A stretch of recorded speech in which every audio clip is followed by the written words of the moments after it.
Hello, dear chess lovers. Today, I'm extremely excited to talk to Dan Heisman. He's a legendary chess coach, national master. He has written countless amount of books. I think already 14 books, a Chessable course. He's been coaching since 1996, if I'm not wrong, and he's been an author ever since 1974. He's a chess legend. I learned a lot from him across the years as a chess coach, and it's a great privilege to be able to discuss all things related to chess, improvement, and coaching. Dan, a very warm welcome to you. Thank you for joining the show today. John, thank you very much for inviting me. It's a pleasure to be here, and I hope I can help your audience as much as I can. I'm sure, because there's so much compatibility with my audience and your methodologies, Dan. I think you're perfect guest for this show, honestly, and thank you so much for accepting it. Guys, Dan Heisman doesn't require any introduction, but for those of you who doesn't know him, I will let him to introduce himself very briefly. Who is Dan Heisman, and a very brief intro about yourself, Dan. Okay, well, I started playing tournament chess in 1966. I hate to say that. Yeah. I was already 16 years old, so I wasn't going to become a grandmaster. I played seriously for a couple years. I got my expert title. Then I went to college and graduated, got a job as an engineer, eventually got my master title. I had written my first book in 1974, as you said, Elements of Positional Evaluation. And I won the Philadelphia Invitational Championship in 1973. I hate to say it, 51 years ago now. Right. And then in the night, I was teaching people off and on while I was an engineer. But then after my first wife passed away from cancer, I put out my shingle and they invented the World Wide Web, and I started teaching people all over the world, as you say, around 1996. I had a radio show on Chess FM on ICC, and then I did a couple years of a TV show on chess.com called Q&A with Coach Heisman. And as you say, I have 12 published books. I have a 13th one we're looking at and a 14th one that's coming out next year called The Best of Chess Tips. Wow. And I've been doing the chess tip of the day on Twitter, I think since 2011. So I have about 4,000 tips, which I expanded them into my book that should be coming out from Everyman next year. So that brings you pretty much up to date. It's amazing, Dan. I mean, you're such an active coach, active person on Twitter. Those chess tips are gold. I tell this to my students as well. Just go and follow Dan on Twitter. He's giving us golden advice, just distilled across the years, basically, and so up to the point. Because most of my students are also adult improvers, they are perfect subjects for us. I also started chess like you, by the way. I became serious when I was 16 or 17. So we also have so much common ground when it comes to this, Dan.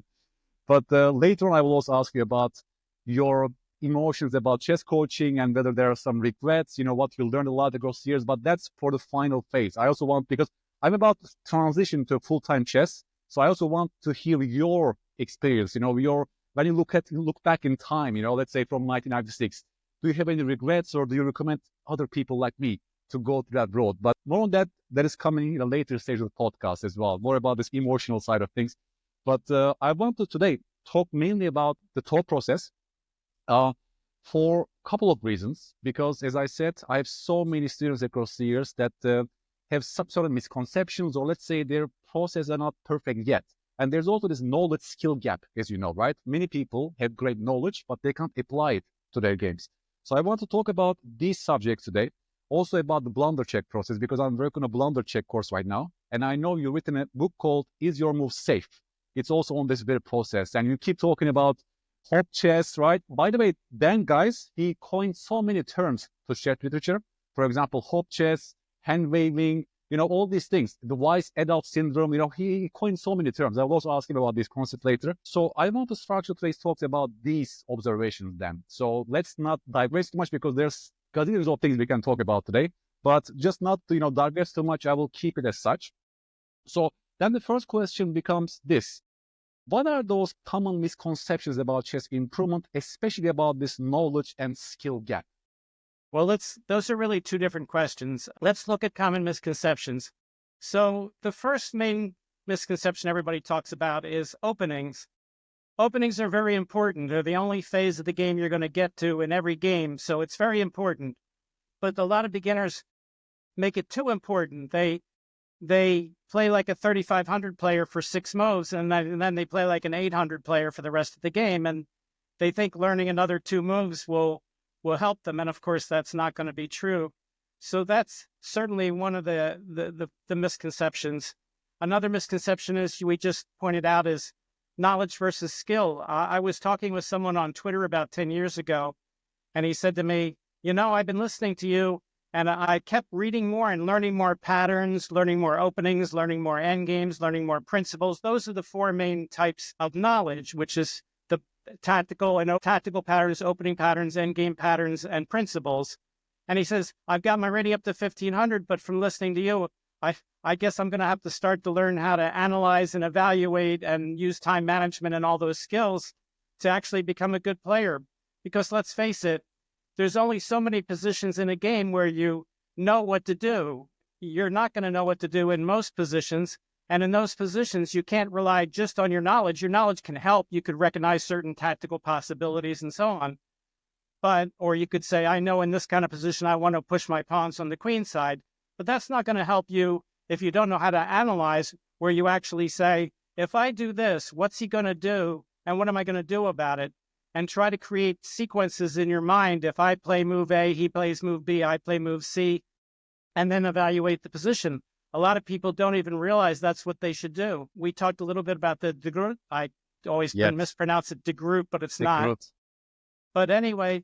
I had the book here, by the way, Groot, Thought and Choice in Chess, right? It's an excellent book. I bought it in 1969 and started giving Groot exercises immediately. Yes, I will also ask you about that particularly later on. Yes. Anyway, but when I hear people, a lot of times, as you use the word hand waving, they that's all they know how to do. They look at positions and say, I need to activate my bishop. Maybe I should put my rook over here. If I take his knight, he'll take me back with the pawn. But they don't actually know how to analyze and evaluate. It's not something they've ever learned how to do. Now, obviously, most good players know how to do it very well. But you see this gap as you get higher and higher. People start to learn how to do some of this analysis and evaluation, time management, the kind of skills that beginners start by just doing the knowledge stuff. And they expect if they learn more knowledge, they'll get to be a better player. Well, knowledge is very important. We had a discussion on this in my TV show on chess.com. And this consensus led by me was chess has about 2/3 skills and about 1/3 knowledge. Yes, you said that. That doesn't mean that knowledge is not important. Knowledge is super important, recognizing patterns.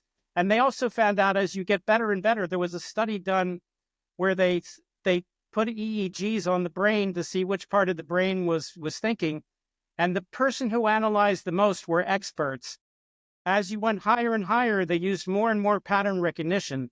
So that if I'm playing a grandmaster and I get to a certain position, I go, I got to figure this out and do this and this. The grandmaster might just look at it and go, oh no, you're supposed to do this. Why do you need to figure that out? So I'm at a tremendous disadvantage because I have to analyze and they could just do the pattern recognition. So knowledge is very, very important, but learning how to analyze and evaluate and manage your time and criticality assessment and all those things are critical skills. And of course, as you get better and better, you get better and better at those things. So these things are all kind of weighed in, but everything kind of starts with, as you said, the book, Is Your Move Safe? It all starts with, can you recognize which moves are safe and which moves are not? Because most people below a certain level, they use what I call pattern recognition just to determine if a move is safe. Well, it's true. If you don't see any danger, there may not be some. But if you're not that good and you don't see danger, there may actually be some if you analyze it. So it's not enough to just look at the board and say, that move looks safe. I have a video in a novice nook called The Safety Table.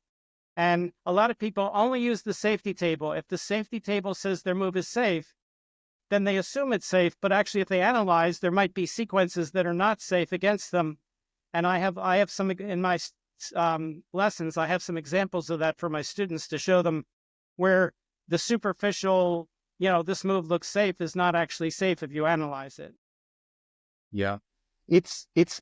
I think because we keep talking about chess ultimately being a game of pattern recognition, and at least that was my basic conclusion also when I read this book, the Groot book, Thought and Choice in Chess. I think one of the most striking findings in this book, as the Groot says, right, what takes a super grandmaster 5 seconds to understand, a candidate master needs to spend 15 full minutes. I think he said something like that, right? And that was to the point that masters are not necessarily great at long calculations, but they are great in seeing the best moves instantly without spending any time, basically. And that's attributed to their patterns, of course, their knowledge, their knowledge base in their long-term memory that they stored across the years.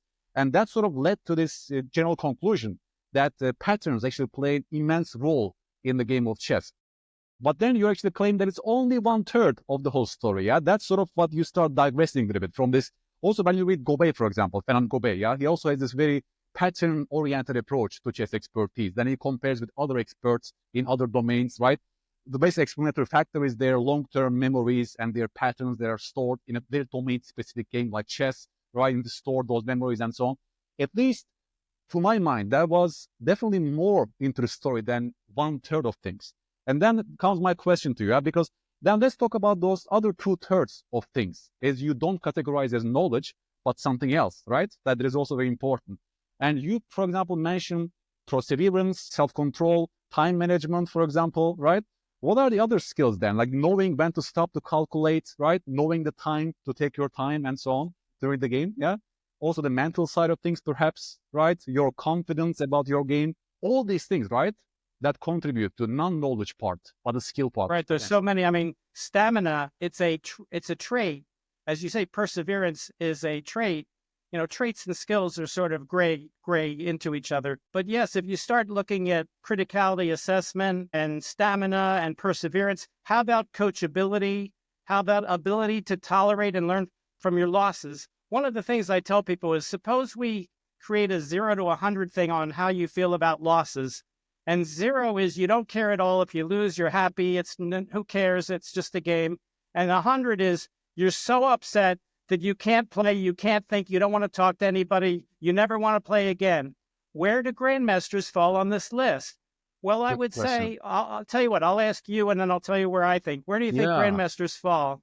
If 100 is you can't stand it, you won't play ever again, and 0 is you don't care, you don't want to learn from your losses, who cares? Yeah. My guess is that most grandmasters hate losing, like Magnus. So I would put them maybe around 80 in that list, Maybe around 80 out of 100. I say 60 to 80 is where they are.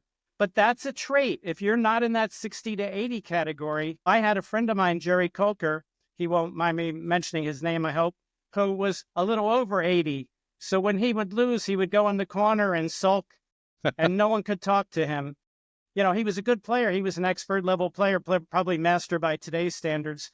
But he was a little over 80, and that hurt him because it made it hard. So you want to not like to lose enough that you're going to learn from every mistake, every move, every game that you play. You're going to learn. You look up your openings after every game to not make the same opening mistakes over and ever.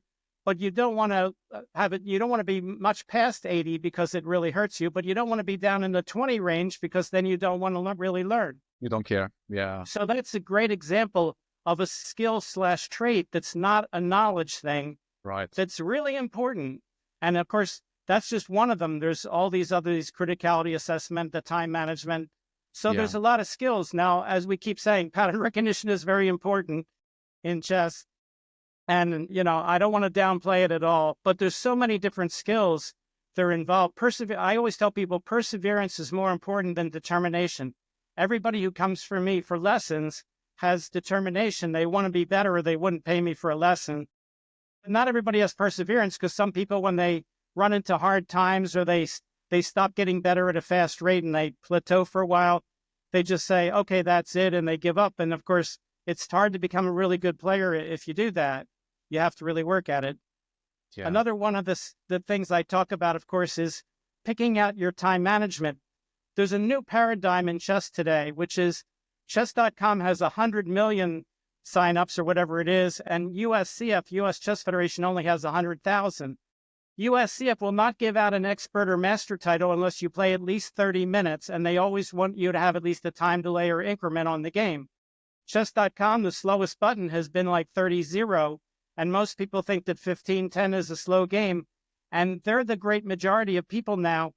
But the grandmasters didn't become grandmasters by playing a bunch of 10-minute games. They're great at 10-minute games because of their pattern recognition. Yes. But they got it. I mean, when Fabiano Caruana and Hikaru Nakamura were kids, they came here to Philadelphia to play in the World Open and the National Chess Congress every year. I knew their parents. Sunil Veeramontri is Hikaru's father. He's one of my contemporaries. He would come down and bring his kids to play in the World Open. So they got to be really good by playing these 2-hour games and learning how to think on every move. And then once you get really good at that, you can become really good at playing speed chess. But people on the internet want to just play thousands of games at 10 minutes or 15 minutes. And there's nothing terribly wrong with that. But the problem is it's hard for them to learn how to think. Like you talked earlier about, is your move safe? Well, if you have 4 candidate moves and you have to determine if each one is safe, and you have a 15-minute game, which is 900 seconds, and the average game is 40 moves, 40 into 900 is 22 and a half. You have 22 and a half seconds per move, and you have 3 or 4 candidates to figure out if they're safe. Well, you can't do that. It's impossible. Yeah. So you get into bad habits, and you don't learn the good skills by doing that. But a lot of people want to become a good player just by playing 10 and 15-minute games. And we as coaches have to understand that that's a new paradigm. And even though I encourage slow games to learn how to think better, a lot of people, that's not what they're going to do. And they don't do it. So there's an issue there with regard to how do you learn how to think if you don't have time to think? It's a huge question. I was supposed to ask you about this later, but I think that's perfect timing because I made an episode with Nate Solon about whether Blitz is good for chess improvement. And Nate was actually supporting that view, mostly. I support it also. You support it as well. How come then? Because it sort of contradicts to what you just said. How come Blitz is good? Okay, so I'll tell a little story. One of my contemporaries, like Sunil Veeramontri, is Mike Shahade, who was a FIDE master here in Philadelphia. And Mike's 2 kids are international master Greg Shahade and Swiss women's champion Jen Shahade. So Jen was invited to our club about a dozen years ago to give a talk. And one of the 1700 players raised his hands and he said, I suppose you think Blitz is bad for you. And of course, I knew Jen comes from a Blitz family. And Jen said, oh, no, Blitz can be really good for you. And she said, and then all of a sudden she stopped and she said, oh, but if you don't look up your openings after each game to see what you did wrong, you're missing half the point. And I almost got up and gave her a standing ovation because I tell my students, Blitz is good for at least 3 things. One is look up your openings because the opening books and the databases don't care whether it was a Blitz game or a slow game. You can get tremendous experience in your openings from playing lots of Blitz games. 2, you get that quick tactical eye where you could have to figure out quickly if your moves are safe because you don't have 10 minutes on every move to figure out if your moves are safe. 3, you work on your time management because in Blitz games, time management is so important. So you have to keep looking at the clock. Well, even in slow games, time management is important. So there's all kinds, and pattern recognition is important because you don't have time to analyze as much. So what I tell my students is, for learning how to think, play the slow games like 45-45 and 60-30 and stuff like that. But if you want to practice your openings and you want to play a bunch of games, play some 5-5 games or 5-2 games or 2-12 games or something like that. But the intermediate ones, like the 20-10 games or the 15-10 games, they're not as good because your brain is kind of tricked into thinking that you're playing something serious. But if you're playing a Blitz game, you know it's not serious. You're just going to make a move and see what happens. And that's okay because your brain is not trying to do the stuff you do in slow games. So it's a great way to practice your openings and your tactics and stuff like that. And you could just get tremendous experience from playing it. So I kind of tell them the middle ground is kind of where you want to avoid for a while. Now, once you get to be a good player, let's say over 1700 USCF or FIDE, sure, you want to play as many 15-10 games because it's your lunch break. Be my guest. But if you're 1100 and you're trying to be a 1700, I'm not so sure 15-10 is going to help you learn how to think. So interesting then. So you basically want to combine these 2 things. Like slow medium games are great for right thought process, as you mentioned. And with the right intermix of Blitz, which hopefully doesn't lead to bad habits, right? Because that's a basic danger. Like purely relying on Blitz can actually ingrain those bad habits that you can't even apply to longer games later on, to figure out whether moves are safe and so on. Yeah, I mean, I tell people the one bad thing about Blitz is it creates that kind of chemistry in your body that makes it addicting. You get the adrenaline rush, and if it becomes addicting, then it's bad for you. And if you play Blitz chess 11 o'clock at night when you should be falling asleep and you can't stop because you lost 3 games in a row, and that's the bad part. But for most people, hopefully they can control that. Also, some people say, I played Blitz and then I play a slow game and then I play my slow game too fast because in Blitz I was playing fast. I tell people I never had that problem. I always looked at two things to determine how much time to take on a move. I looked at the position and what the criticality assessment was. I looked at my clock and what my clock was telling me. Well, if my clock tells me I have 57 minutes left and a 10-second time delay, I'm not going to make my move in 2 seconds just because I played a Blitz game.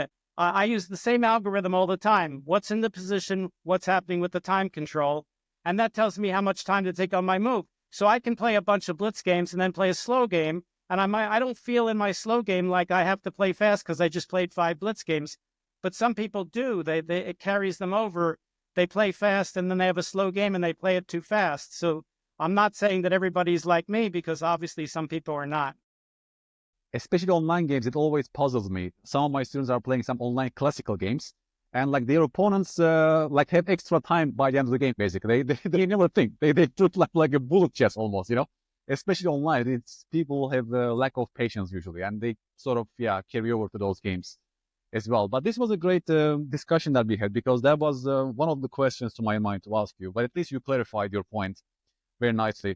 But then again, talking to knowledge and skill gap. Yeah, we aren't done yet. Because, for example, one of my students currently is one of your old students. And he asked me to ask you this question. When he was taking lessons from you then, you told him that he was suffering from wise adult syndrome. Wise adult syndrome. That had a big impact on him, and he keeps thinking about him, that phrase of yours. Can you please briefly explain what wise adult syndrome is for our audience? Okay, so in chess, there's a lot of things that you can't do unless you learn how to do them. You know, you are not good at analysis unless you practice analysis and you can visualize the position and all this kind of stuff. But there's some things in chess that weak players do wrong that has nothing to do with learning how to analyze or evaluate or anything. It's just common sense that any adult would know how to do. Like, for instance, you just said there's a game where your opponent's you're playing a 45-45 game, and your goal is to get down near 0 minutes at the end of the game, because that's how we know you're doing your best. Assuming the game goes in normal, someone doesn't resign after move 12. And your opponent's playing instantly, and he has 70 minutes left on move 23. Well, a wise adult would say, who cares? Thanks for the handicap. I have 45 minutes with a 45-second increment. I'm going to do the best I can and think. You don't have to be a great player to figure that out. So I call that the wise adult syndrome. There's things in chess that if you're a wise adult, you should know what to do, even if it has nothing to do with your chess experience or your skills or how much knowledge you have. You just use wise adult common sense and go, if I'm playing 45-45, I have all this time. I can play better if I take my time than I am if I move in 2 seconds like my opponent's doing. That's just one example, but there's lots of examples like that where you don't have to be a really good player to do these things right. It just takes a little bit of thought and common sense. By the way, one of the things that even I see strong players do wrong occasionally is they play fast when their opponent's in time trouble and they're not. There's some rare occasions where that's true. That's okay, especially if you're losing badly. Then it's very good to do that. But when you have all that extra time, people say, I don't want him to think on my time. Well, that's true if your move is forced or something like that. But in general, you want to play slow when your opponent is low on time, because you have that advantage and he's just guessing what you're going to do. And you can pretty much think exactly what you're going to do and he's just guessing. So you have a big advantage if you take your time. Again, there's exceptions and there's certain types of positions where that's not true. But in general, and I see good players make this mistake a lot, and then they blunder. And in fact, I see people who are better, their position's better, so they have more to lose. One of the paradigms of chess is the more you're winning, the more you have more to lose. Mm-hmm. And the more you're losing, the less you have to lose. And therefore, the more you can take chances when you're losing because you have nothing to lose. Shirov called his book Fire on Board because that's what it is. If you're losing, you want fire on board so you have a chance to get back in the game. Yeah. Again, just common sense that you want to do that. But if you have more time and you're winning and your opponent's losing, why would you want to play fast? Yeah. Never. You're the one who has more to lose. Even if the game is relatively even and you have a good position, you don't want to play fast because you're the one who has more to lose. So you don't want to do that. But you see, I see this kind of mistake all the time.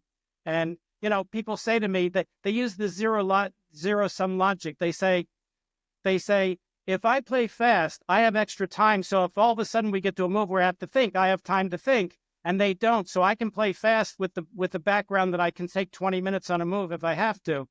And they say, well, therefore it's good for me to play fast because they don't have that background. And then I say to them, you're right.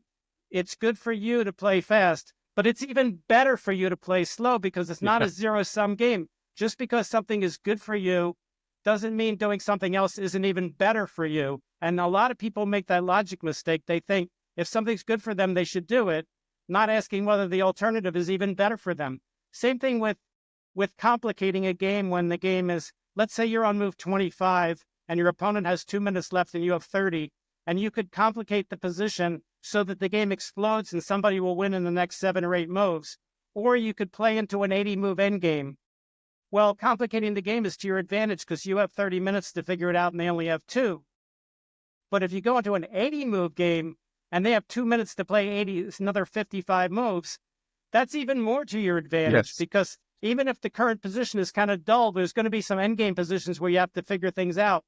So in that sense, playing complicated when your opponent is low on time is to your advantage, but sometimes playing not complicated is even more to your advantage. Yeah. And again, it's not a zero-sum game. And I did a video called Chess is Not a Zero-Sum Game where I talked about this, and I got more dislikes, I think, on that video than almost any other video. Maybe there's one other one about Kasparov and Deep Blue, whether there was cheating or not. Yeah. Got more dislikes, but I got a lot of dislikes on my video about, whether you should play fast and when your opponents, or play complicated when your opponent's in time trouble. And I said, chess not a zero-sum game. You can't say if this is good for me, then the opposite is bad for me, because that's a zero-sum. But it's not zero-sum. This is good for me. The other one is even better for me. The video that got most dislikes on my channel is when I claimed that there's actually luck in chess, in a way that if you make the right move for the wrong reason, for applying a totally wrong thought process, you come up with a certain move that turns out to be correct. Then in my book, it's sort of you getting lucky because you totally use the wrong process to end up in a right move, it turns out, yeah? That video actually got very dislikes because people don't want to believe in that. Yeah, one of my novice books was called Luck in the, not the game of chess, luck in the, I was trying to get 2 things at a time. But anyway, I talked about luck. Ding mentioned this in the first game of the World Championship. He said he missed bishop to e6 check. And he said, I was lucky because I missed it. I had king h8 because if I play king h7, there's a sneaky pin. Queen takes e5, and then the bishop can take the queen. He said, I didn't see that. I was lucky I had king h8. So he admitted he was lucky in that position. Amazing. Yeah. Also, there's all kinds of other luck. For instance, everybody plays with a standard deviation, just like the rating curve is a standard deviation. You can play somebody who's having a bad day. They misanalyze the position that they would get right 99% of the time, and they overlook something. I did this against Rich Paraso in one of my games, and they play way below their normal playing standard. So you were lucky that in their Gaussian curve, you caught them on the far end of the curve. Wrong day. There's also luck in the pairing system. You could get paired with someone who happens to play an opening that you know really well, and they don't know at all, and you're lucky you got paired with them, and they fell into a trap in the opening. And if you had paired to the next guy in the rating thing, they would have played a completely different opening that you didn't know, so you were lucky that you got the... Right. So there's a million ways that there's luck in chess. There's not luck with regard to how you make them. It's not like backgammon where you roll the dice and you go, oh, double 6, I can win the game. There's not that kind of luck, but just because there's not that kind of luck where you have the complete choice in chess, checkers, Go, you can move any move you want on the board. So that's part of the game. There's no luck.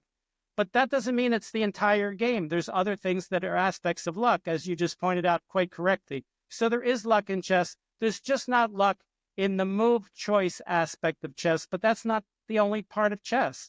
Yeah, certain dimensions. Great to hear your feedback about this, Dan. Okay, so then, one of my favorite books of yours is titled... the Improving Chess Thinker, right? This is, I also recommend this to my students. That's a great book that you lay down the growth exercises and you listen to so many students across the years on those positions that they think out loud, and you gain information from their thought process. And you lay certain type of ideal thought process, because that's my question to you, right? Is there an ideal thought process in chess? And are checklists useful for, especially for beginner players, to apply while they are thinking, right? These are two basic questions. Okay, well, we could talk the whole rest of the video on this one. That would be 2 hours. Okay, so first of all, we talked a little bit earlier about time management. If there was only one thought process, you couldn't play different times, because if there was only one thought process and it was the thought process used in a 90-30 game, when you played a 2-minute game, your clock would fall as soon as you tried to apply that thought process. So in that sense, there's a little box at the top of the thought process that says, what's the time management and which part of the process am I using? Because if you don't have that time aspect in it, you can't have one thought process, because as soon as you started your checklist in a 2-minute game, your whole 2 minutes will be used on your first non-book move. So there's not.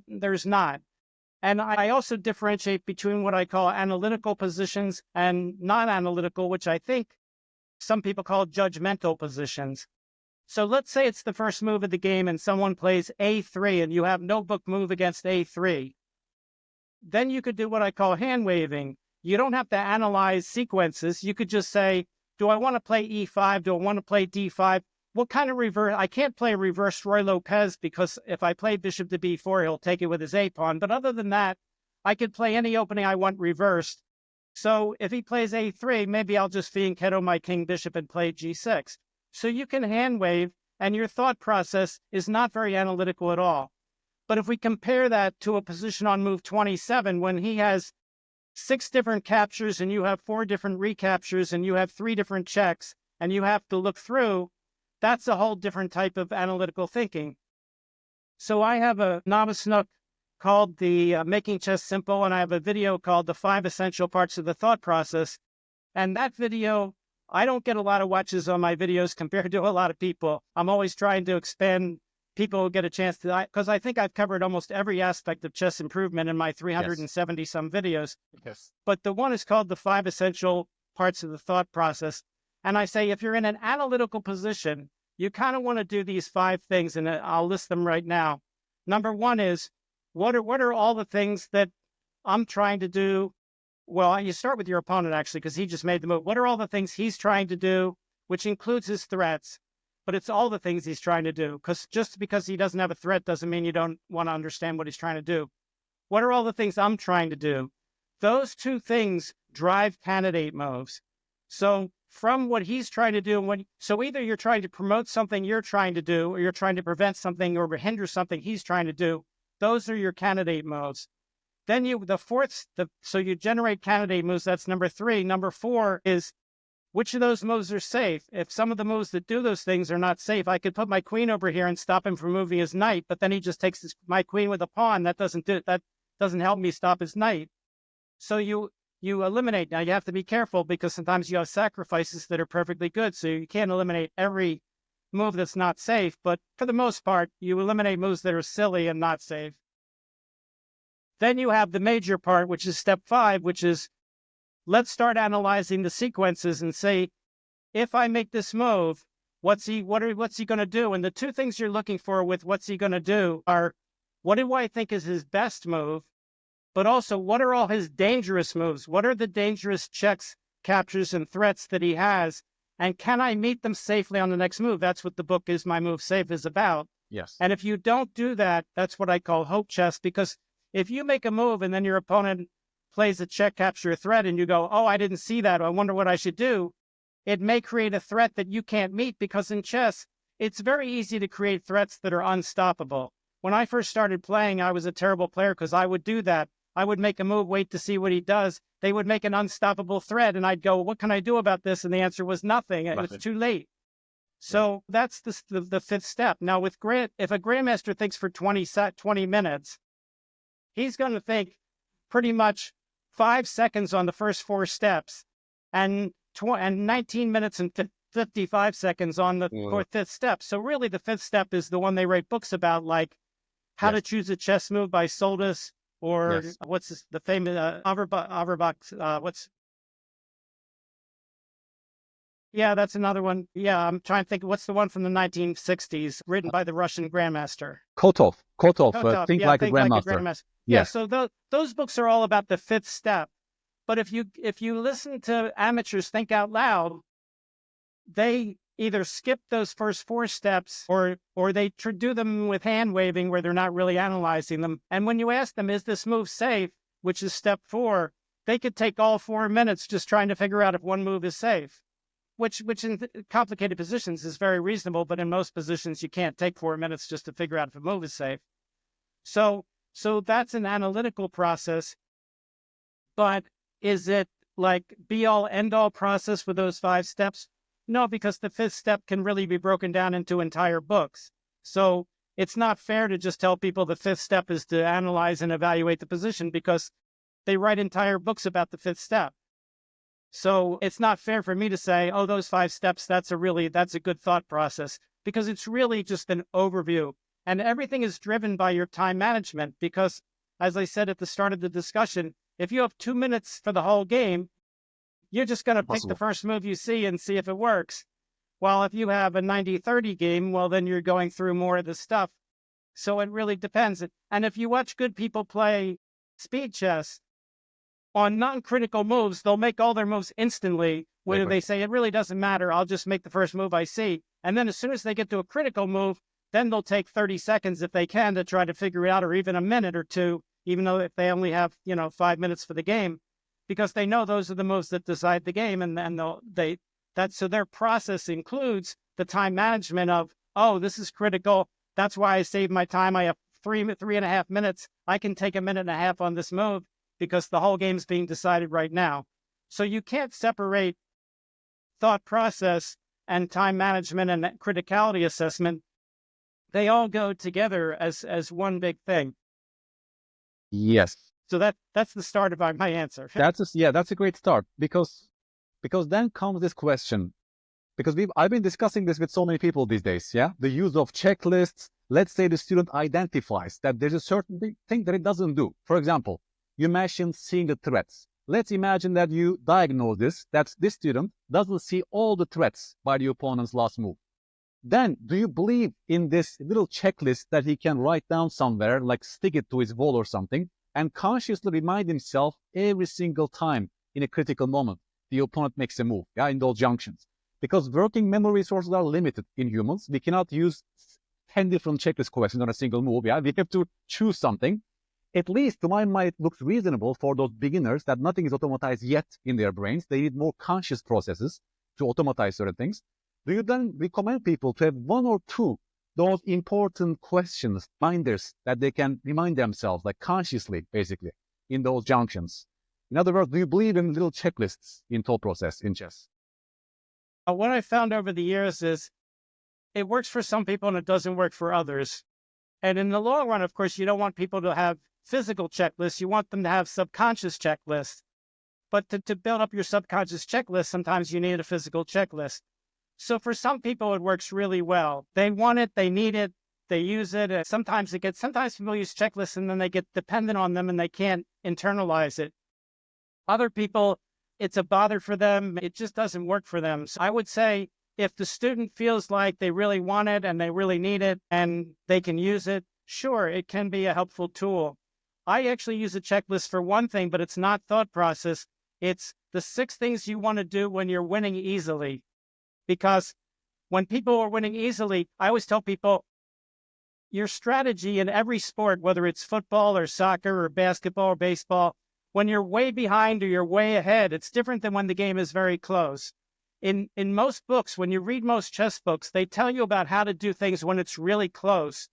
They don't tell you how to do things when you're up a rook and a bishop, because grandmasters resign when the opponent wins a rook and a bishop. So there's no games in the grandmaster book where I was up a rook and a bishop and here's how I won. They just resign.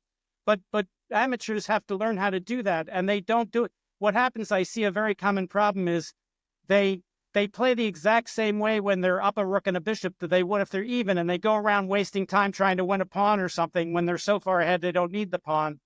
So I made a checklist And I actually told people, print out the checklist, put it on the back of your monitor. And if you're playing online and you're playing a slow game and you get ahead by more than the exchange or more, read the checklist and then try to do those 6 things. And if you do, you should be winning almost all those games. In fact, I tell people, I've never had a slow, serious game where I was up a piece or more for no compensation and I lost. I told that to Rich Parasa, who was one of my coaches, one of my mentors. And he said to me, I don't believe you, you're lying. And I said, no, I've never been once I got to be a good player, I've never been up a piece or more where there was no compensation and I lost. He said, well, you just haven't played enough games. And I said, that I can agree with. Yes. I'm sure if I kept playing, it would happen someday. But Some point. Yeah. yeah, so you want to play differently. So this gets back to the checklist question of, there's certain things where you want to know what to do. One of them would be thought process. Another would be how do you change your strategy when you're way ahead? So checklists can be helpful, and I do use them in that other. But for thought process, if someone says, I want to write down those 5, what are all the things he's doing? What are all the things I'm doing? What are the candidate moves? Which candidate moves are safe? And analyze, evaluate, and so on. If you want to do that, be my guest. But eventually, we hope you don't need a piece of paper for that. Yeah.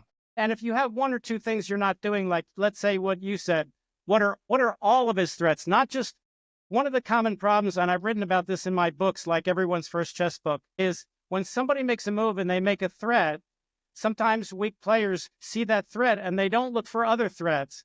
So they only see one thing. Once they see one thing the move does, they drop everything they're doing and stop that one thing. Well, if a move does 2 things or 3 things, then they completely lose the game immediately because they saw the first thing. I think the chapter in my book is called Just Because It's Safe.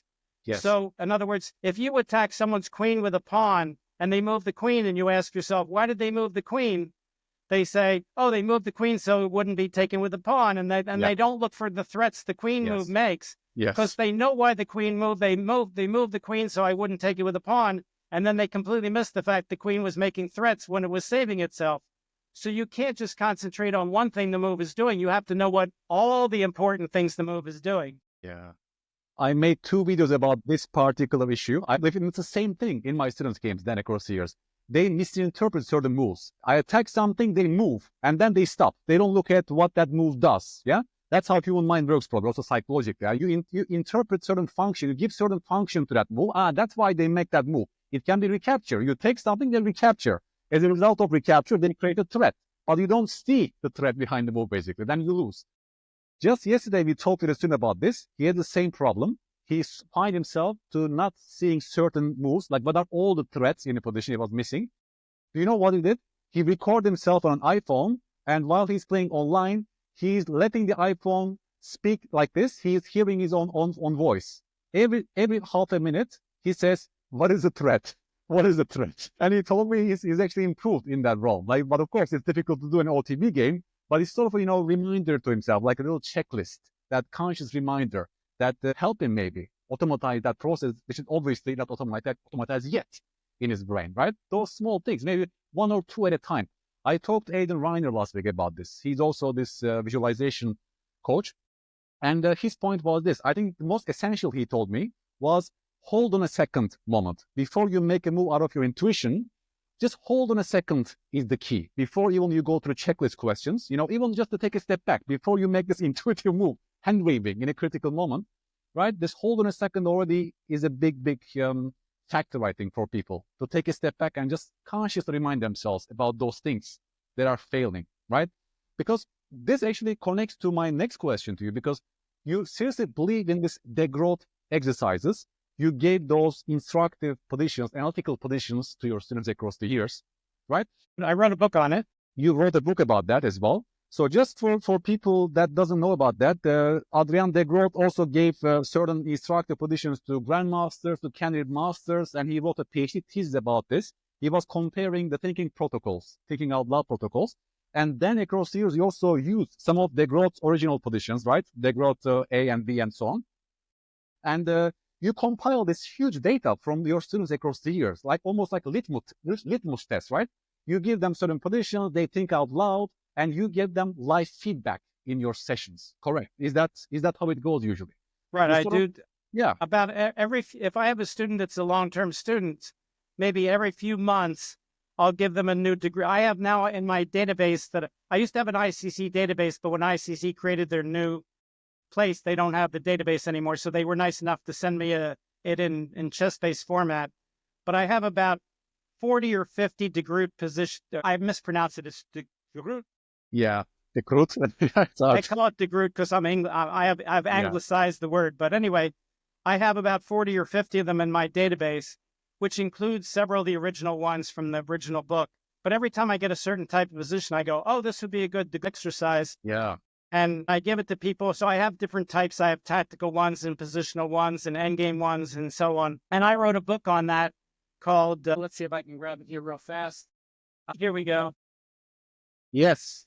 I have it as well. I have it as well, Dan. I have the same book. Right. I have the same one, yeah. So one of the differences between my book and de Groot's book is my book's very kind of de Groot's it's his PhD thesis. So I tell people, if you read it, it's not really a chess book. It's really a psychology PhD thesis kind of book. My book is more of a chess book. And he does mostly really, really good players. I mean, he has some non-grandmasters do it, but mostly they're very good. My book starts with people rated around 6 or 7, 800, all the way up to Greg Shahade, who's 2,500. So I have a much bigger range for people. And I arranged the middle part of the book by rating every class, F, class E, class D, C, B, A, expert, master. So you can see the thought process as people get better and better as they go up. So I've been using the Groot's exercise for over 50 years for testing people. And yeah, because then my question is this: how do you follow up on that? Let's say that you diagnose a student having certain thought process mistakes, right? Do you then give them certain puzzles, certain books? Do you check them 1 month later, 2 months later? Like, how do you follow up on that feedback? Actually, that's my key question.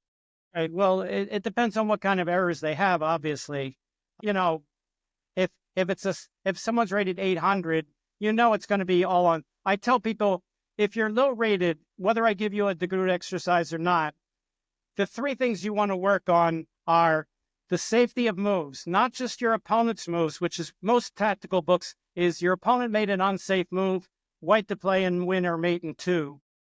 But it's also the safety of your moves, not just his moves, because it doesn't do any good if you follow up your opponent's bad moves if you can't make safe moves yourself. So that's number 1. Number 2, making sure all your pieces are in the game.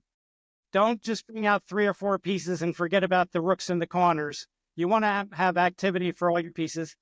And the third thing is just some basic time management, which is, you want to learn how to take your time and think and start with slow game. If you're a really bad player, you don't want to play 10-minute games because you don't even know what to think about and you're just making a bunch of fast moves and it's just all silly.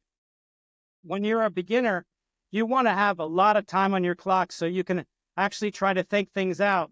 It's fun to just make a bunch of fast moves, but if you're not a very good player, it just gets you into some terrible habits. Yes. So by the way, my also conclusion with Nate, I thought beginners especially benefit from longer games, and then Blitz becomes more, let's say, beneficial. A bit stronger you get over time. Yes. Right. I say once you get to be about 1,000, if you want to start playing some fast games to practice your openings and stuff, it's great. But if you're like 600 or 500, you're kind of just wasting your time a little bit. So, because Blitz games are a lot of fun and they stimulate your brain with a lot of, chemicals that are fun, but, they're not necessarily that good for you if you're just randomly making moves. Anyway, so those are the big 3 things that you want to do when you first start out, and I see a lot of people make the mistake. They study all these openings and stuff. And then when they go to play a game and they get it past the opening, they start making almost random moves because they don't know how to think. They just make moves that are unsafe. They don't know anything about how to check to see if a move is safe. And of course, when they play people that kind of do know how to see if the moves are safe, then the other person takes off all their pieces and then they go, yeah, but everybody else was playing fast games, so I want to play fast games too. And it's like, well, okay, it is fun, but fun is just part of the equation. If you're trying to get to be a better player, you want to also do the things that'll help make you better. Excuse me. Yeah. And across years, of course, you witness so many interesting thought process issues. You actually witness like how people think, like different level of players. One of the most interesting observations was, I think, this person who was crystal clear visualization. He was calculating 20 moves deep with crystal clarity, but he was looking at irrelevant lines, right? Irrelevant moves, basically. Can you tell us a bit about that? Yes, this actually happened. I bought DeGroot's book when I was in college, and one of the other players on our college chess team was a young gentleman, very nice guy, and I decided to give him a DeGroot exercise from the DeGroot book, and I listened to him think, and it was amazing. I can't remember if I used my tape recorder or not. I had a tape recorder at the time, but he could look 20 moves deep perfectly. He could visualize the position like 20 moves deep, but on every ply, he would just pick a move. He would just say, if I play rook AB1 and he plays rook AB8 and I play knight E5 and he plays knight C6 and I play knight takes C6 and he plays b takes C6 and I play rook takes B8 and I play queen takes B8 and I play rook HE1 and he would just go on and on and on and on, even though the moves weren't forced. And he could visualize like 20 ply ahead very, very nicely, but his rating was like 1200 USCF because it didn't make any sense. The moves he was looking at were just random candidate moves. They weren't terrible moves. They were reasonable moves, but there was no reason they weren't forced. There was other moves that someone could make. So he could look really far ahead, but it didn't mean anything. Whatever he got at the end had no consequence on evaluating the position. I've been giving DeGroot exercises for over 50 years now. Amazing. He's the only person who ever had that problem. Right. I've had other people have all kinds of other problems, but he was unique, and that was interesting because he was one of my first people I ever did a DeGroot with, and he had a unique problem. So it's interesting. Yeah, because I keep asking myself as well, what is the best use of our time as chess coaches? At which round we can make a difference, basically. And I think this is the golden round that we can make a difference. We can listen to people's thought process as they lay out their thought process in rich and interesting positions, to give them this level of feedback, which is very difficult to get, right, as players. Like from engines don't tell you this, basically. It's also very hard to get this level of deep feedback in their thought process. I think that's why it's like a clinic. My channel is called the Dr. John's Clinic. I think you already have a clinic that you did the last 50 years. You got all those people and you ask them to think out loud, and you give them this feedback. I think that's an eye-opener, right, for people. People must be like, oh my God, what an eye-opener information to me that I learned about myself. And that awareness, I think, is the first step for the cure, right? Did that person improve over time, by the way? Did he actually change his models after this feedback, do you think? I didn't keep track of him after college, so I don't know. Yeah. Yeah, I mean, it's interesting because when I get a new student and I ask them what they think their problems are, and then I compare it to how I measure them, sometimes there's a correlation, and sometimes what they think they're doing wrong and what they're actually doing wrong are not even close. And the two big things I need to do when people start I want to look at their slow games to see what they're doing and talk to them about their moves and their games. But I can only get so much out of that because that's specific. But then I have certain exercises, whether it's DeGroot or I have some exercises I have on my database where I have specific exercises which are meant to look for a very specific type of issues to look for. And of course, when they do a DeGroot exercise and they think out loud for me, that's an eye-opener because what you see in their game and what you see when you're actually listening to them think is very often not quite the same thing. It's just, there's multiple diagnostic tools that a coach can use. Yeah. And certainly, sometimes when I do a DeGroot, some people want to do one every lesson. And I say, well, that's not a great use of our time because you're not going to change that much. If I do a DeGroot and we talk about what you did that could next time you will help you think better.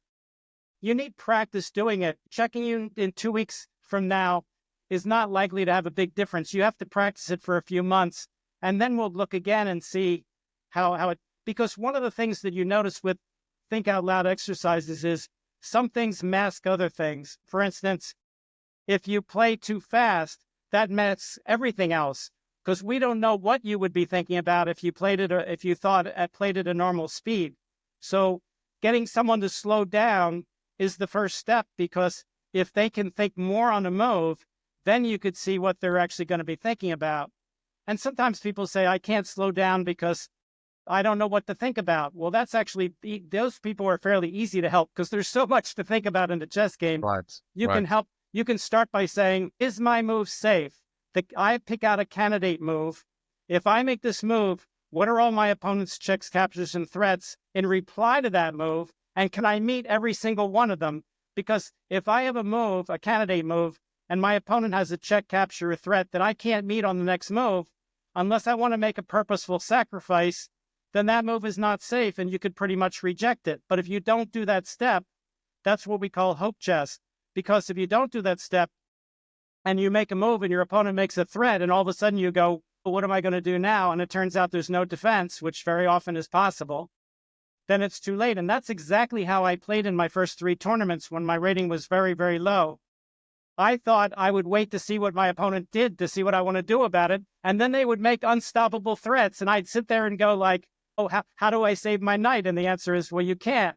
It wasn't until my 4th tournament that I realized I can't play chess that way. I have to make sure that if I make a move, my opponent has no check, capture, or threat on the next move, that I can't meet on the following move. Otherwise, the game will just end on that move. I'll lose a knight, or I'll lose a bishop, or lose the exchange, or lose a pawn, or whatever.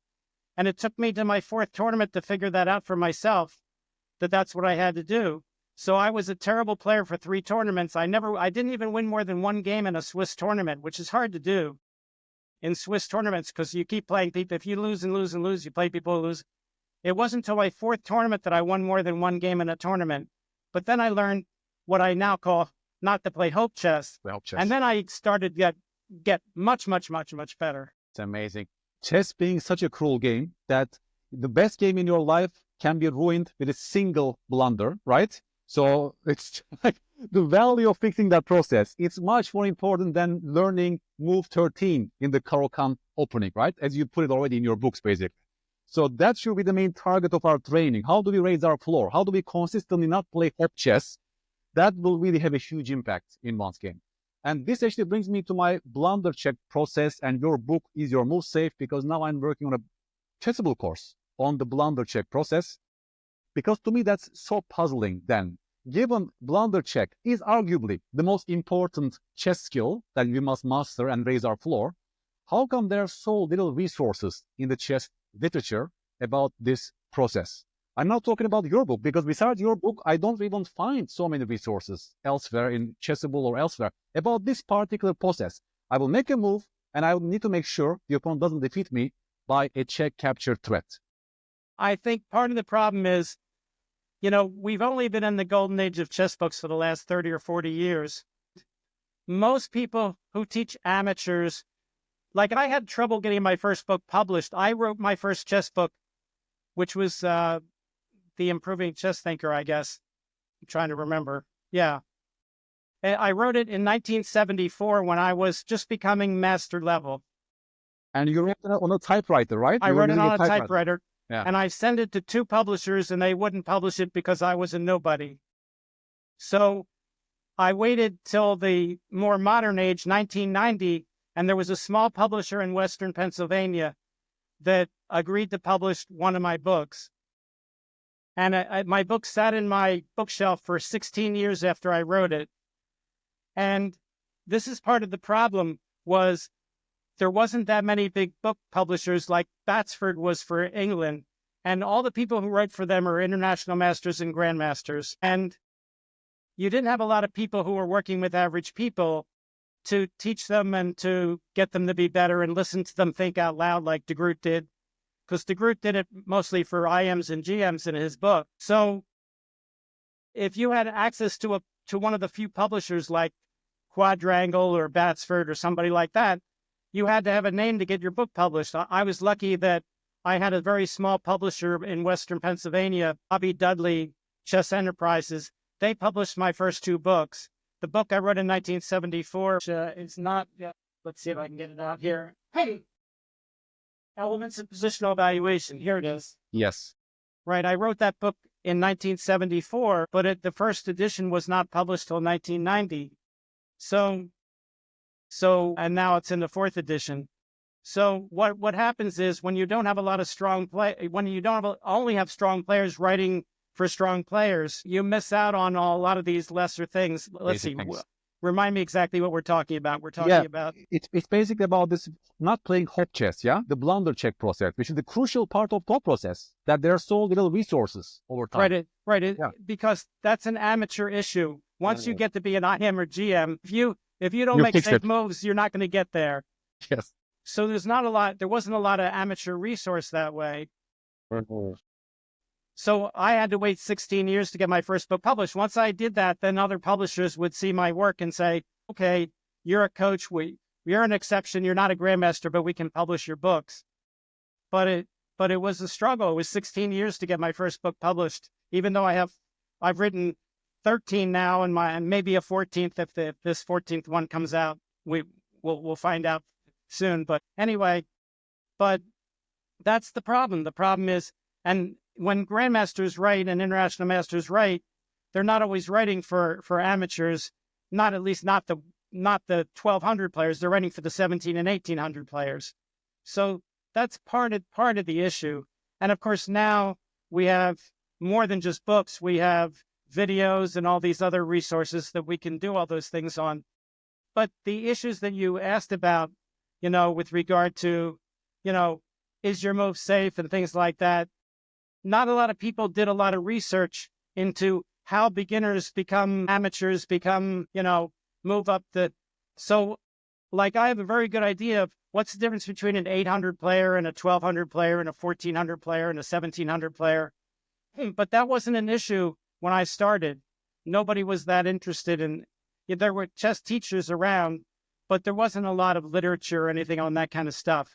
And today, thanks to books like the ones we've been talking about, videos, all these resources that we have access to doing more stuff like that. So unfortunately, in those days, there wasn't a lot of that kind of stuff around. So yes, I have a lot of stuff on, amateurs and how they get better and what's their thought process and things like that. But those resources weren't very prevalent until the last 30 or 40 years. Yeah. We are living in a golden age in that sense, right? Like recently with the advent of Chessable and the courses and video content and YouTube and more interest in general from the general public and so on. I think we live in good times, I believe, yeah? So compared to your times as you were starting, which is, yeah. So yes, and I depend on people like yourself to carry on because yes, with an honor. Yeah. I'm at the point in where I'm still teaching full time, but there's only so much I can do at this point, and I think I've laid the groundwork for coaches like yourself. I have a lot of good stuff. I have a lot of the literature that I've done. I did a couple hundred videos for ICC, and now I've done 70 videos for YouTube, on thought process and improvement and things like that. So I think there's a lot of stuff out there. And, for sure. I'm perfectly happy to have people stand on my shoulders just like anybody else would. And I appreciate it. Yes, we are standing on your shoulders then. Personally, I have to give you credit, basically. Across last 4 years since I've been coaching, I read a lot of your books, your tweets and your ideas, your YouTube videos. I mean, they are so inspirational. They're always like full of golden nuggets. They're distilled experience across the years, basically. I mean, it's so clear. Whenever someone watches your videos, this is actually real talk of experienced coach giving us tips for improvement, actually. Yeah, he wants to help us here. There's no bullshit. There's no drama. He's avoiding all these things, and he's just giving us great info, basically. As coaches, they are so useful, basically. From my side, I can only thank you then across the years, basically. So then I will then squeeze this question here, yeah? Because when you look back in the last 35 years or so since you've been coaching, there are no regrets, right? But all the good moments, basically. And when you go back and reminisce about these experiences, yeah? What are those most beautiful and happiest moments that if I ask you this way in your profession? If you look back. Well, I really got a big kick out of working at both the Kasparov Deep Blue matches. That was a lot of fun. And of course, later Kasparov accused Deep Blue of cheating. And one of my most disliked videos was the one where I went on and I explained why I think Deep Blue was not cheating, and some people did not like that. But I worked at both those matches. The guy who invented Unix, the software, operating system Unix, was the guy who was in charge of actually watching the monitor for all the Deep Blue comments that Deep Blue was making while he was thinking. And he came out right away and said, Deep Blue was not cheating. And, he invented Unix. So he's a very, very important software engineer, which was my profession also before I became a full-time chess coach. Yes. Yes, So indeed. working at Kasparov Deep Blue was certainly one of my big highlights. Highlights across the years. I'm trying to think. I worked with some pretty well-known people. I worked with Howard Stern for 5.5 years. Yes, I know that. Yes. And he started out as a beginner, and he became about a 1700 player by the time he stopped. That's amazing. So, and he was great to work with. He was a wonderful person to work with. I worked with Sheikh Mohammed from Abu Dhabi. So I flew out to Abu Dhabi and gave him a week of chess lessons. So that was kind of fun too. Yeah, wow. I have some, and I tell everybody, not every coach can help everybody. I had a guy the other day, I was talking with him before our first lesson just to get ready. And I'm one of those people, if someone says something, I'll say something, and sometimes I'll moderately interrupt them. Everybody does that a little bit. But he was very sensitive to that, and he got very upset and said, that I was a terrible person and I should not be his coach and stuff. And no, okay. I felt bad because I didn't realize he was so sensitive about being interrupted. Because when people have conversations, occasionally they interrupt people, and that was a trigger for him. He didn't like it. And I understand not every coach has when you're picking out a coach, it's not how high their rating is. It's not exactly what books they've written or anything. A lot of times a good coach is a chemistry thing. Yes, connection. And what I found over the years is my chemistry is pretty good with a lot of people. So that's good. I also found that some people are looking for a magic bullet when I coach. So I'll give them 2 or 3 lessons and I'll tell them, I'm going to put you in the right direction. Here's the work you have to do. But they're looking for me to throw a miracle over their head. Yes. Yes. Sometimes I get people who say, I've had 7 coaches and you're my 8th and I know you're going to be the right one. And I'm like, right. Yeah. A coach can only help you help yourself to some extent. It's like being a chess coach is like being a reading teacher.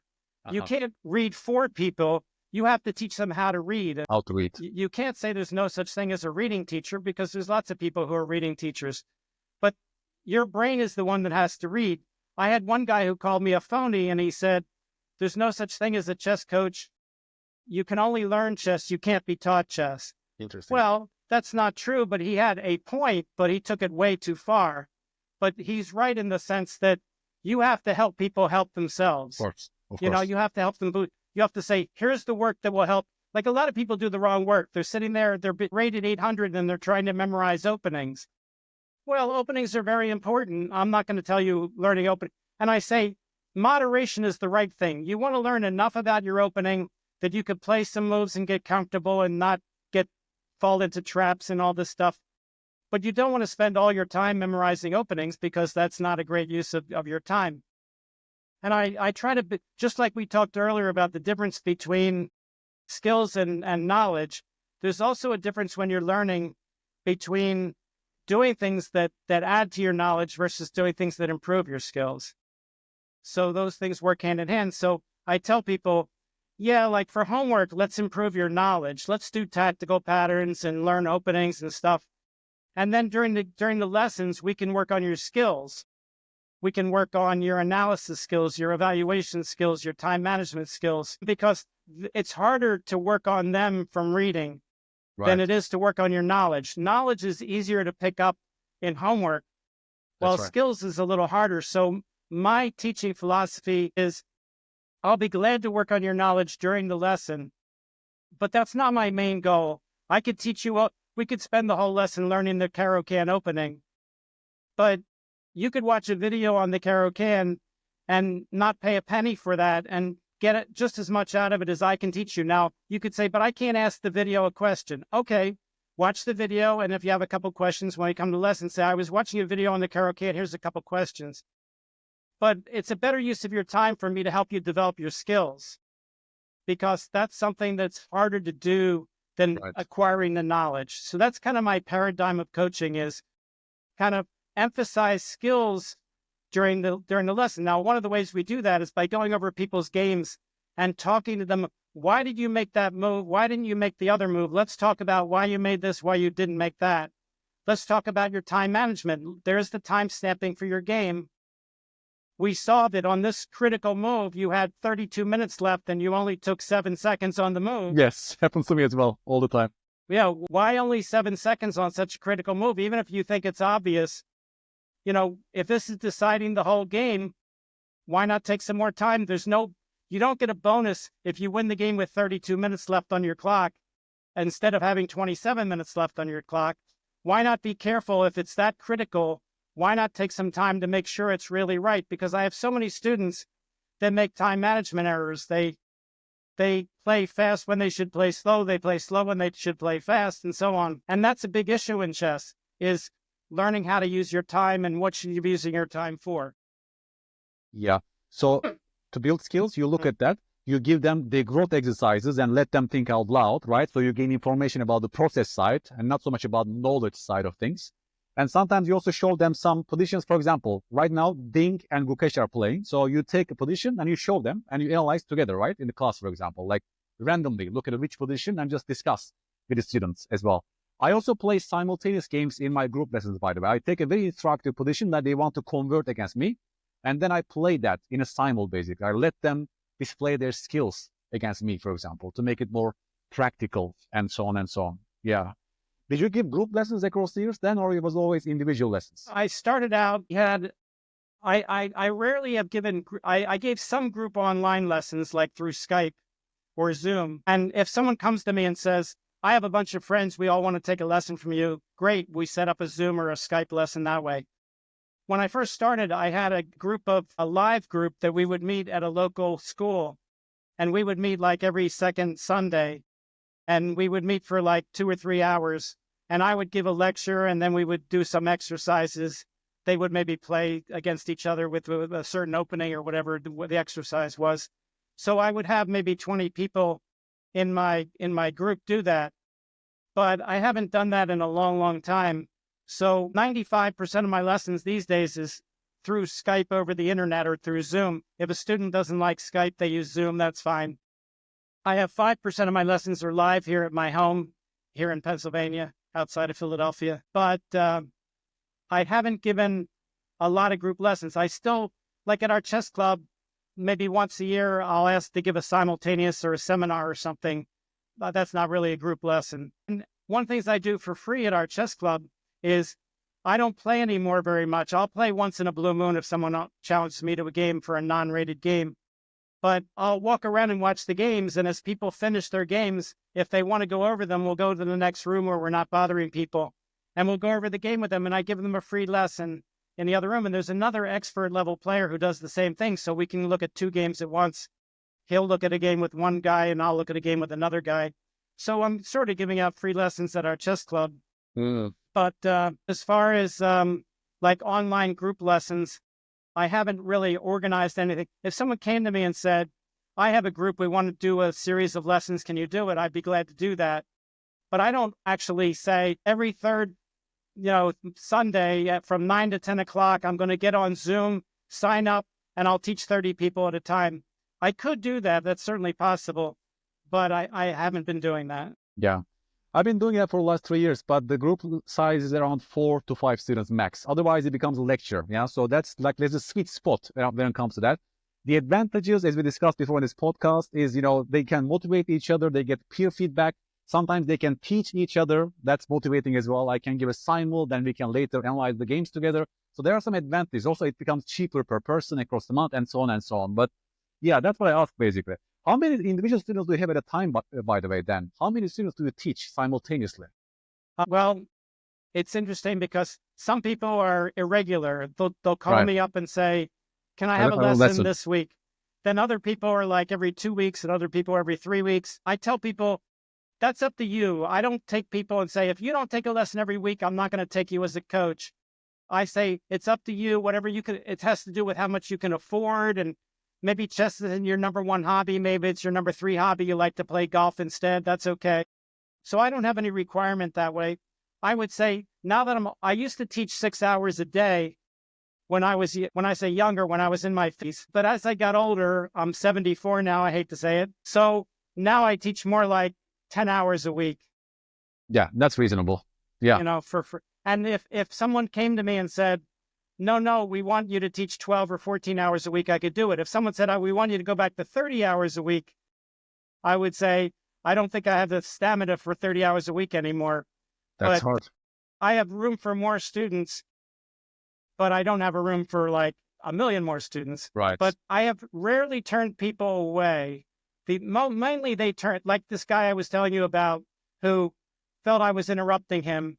He turned himself away, but that's okay, because that's one of the reasons why I talk to people before the first lesson, because I want to have that interaction.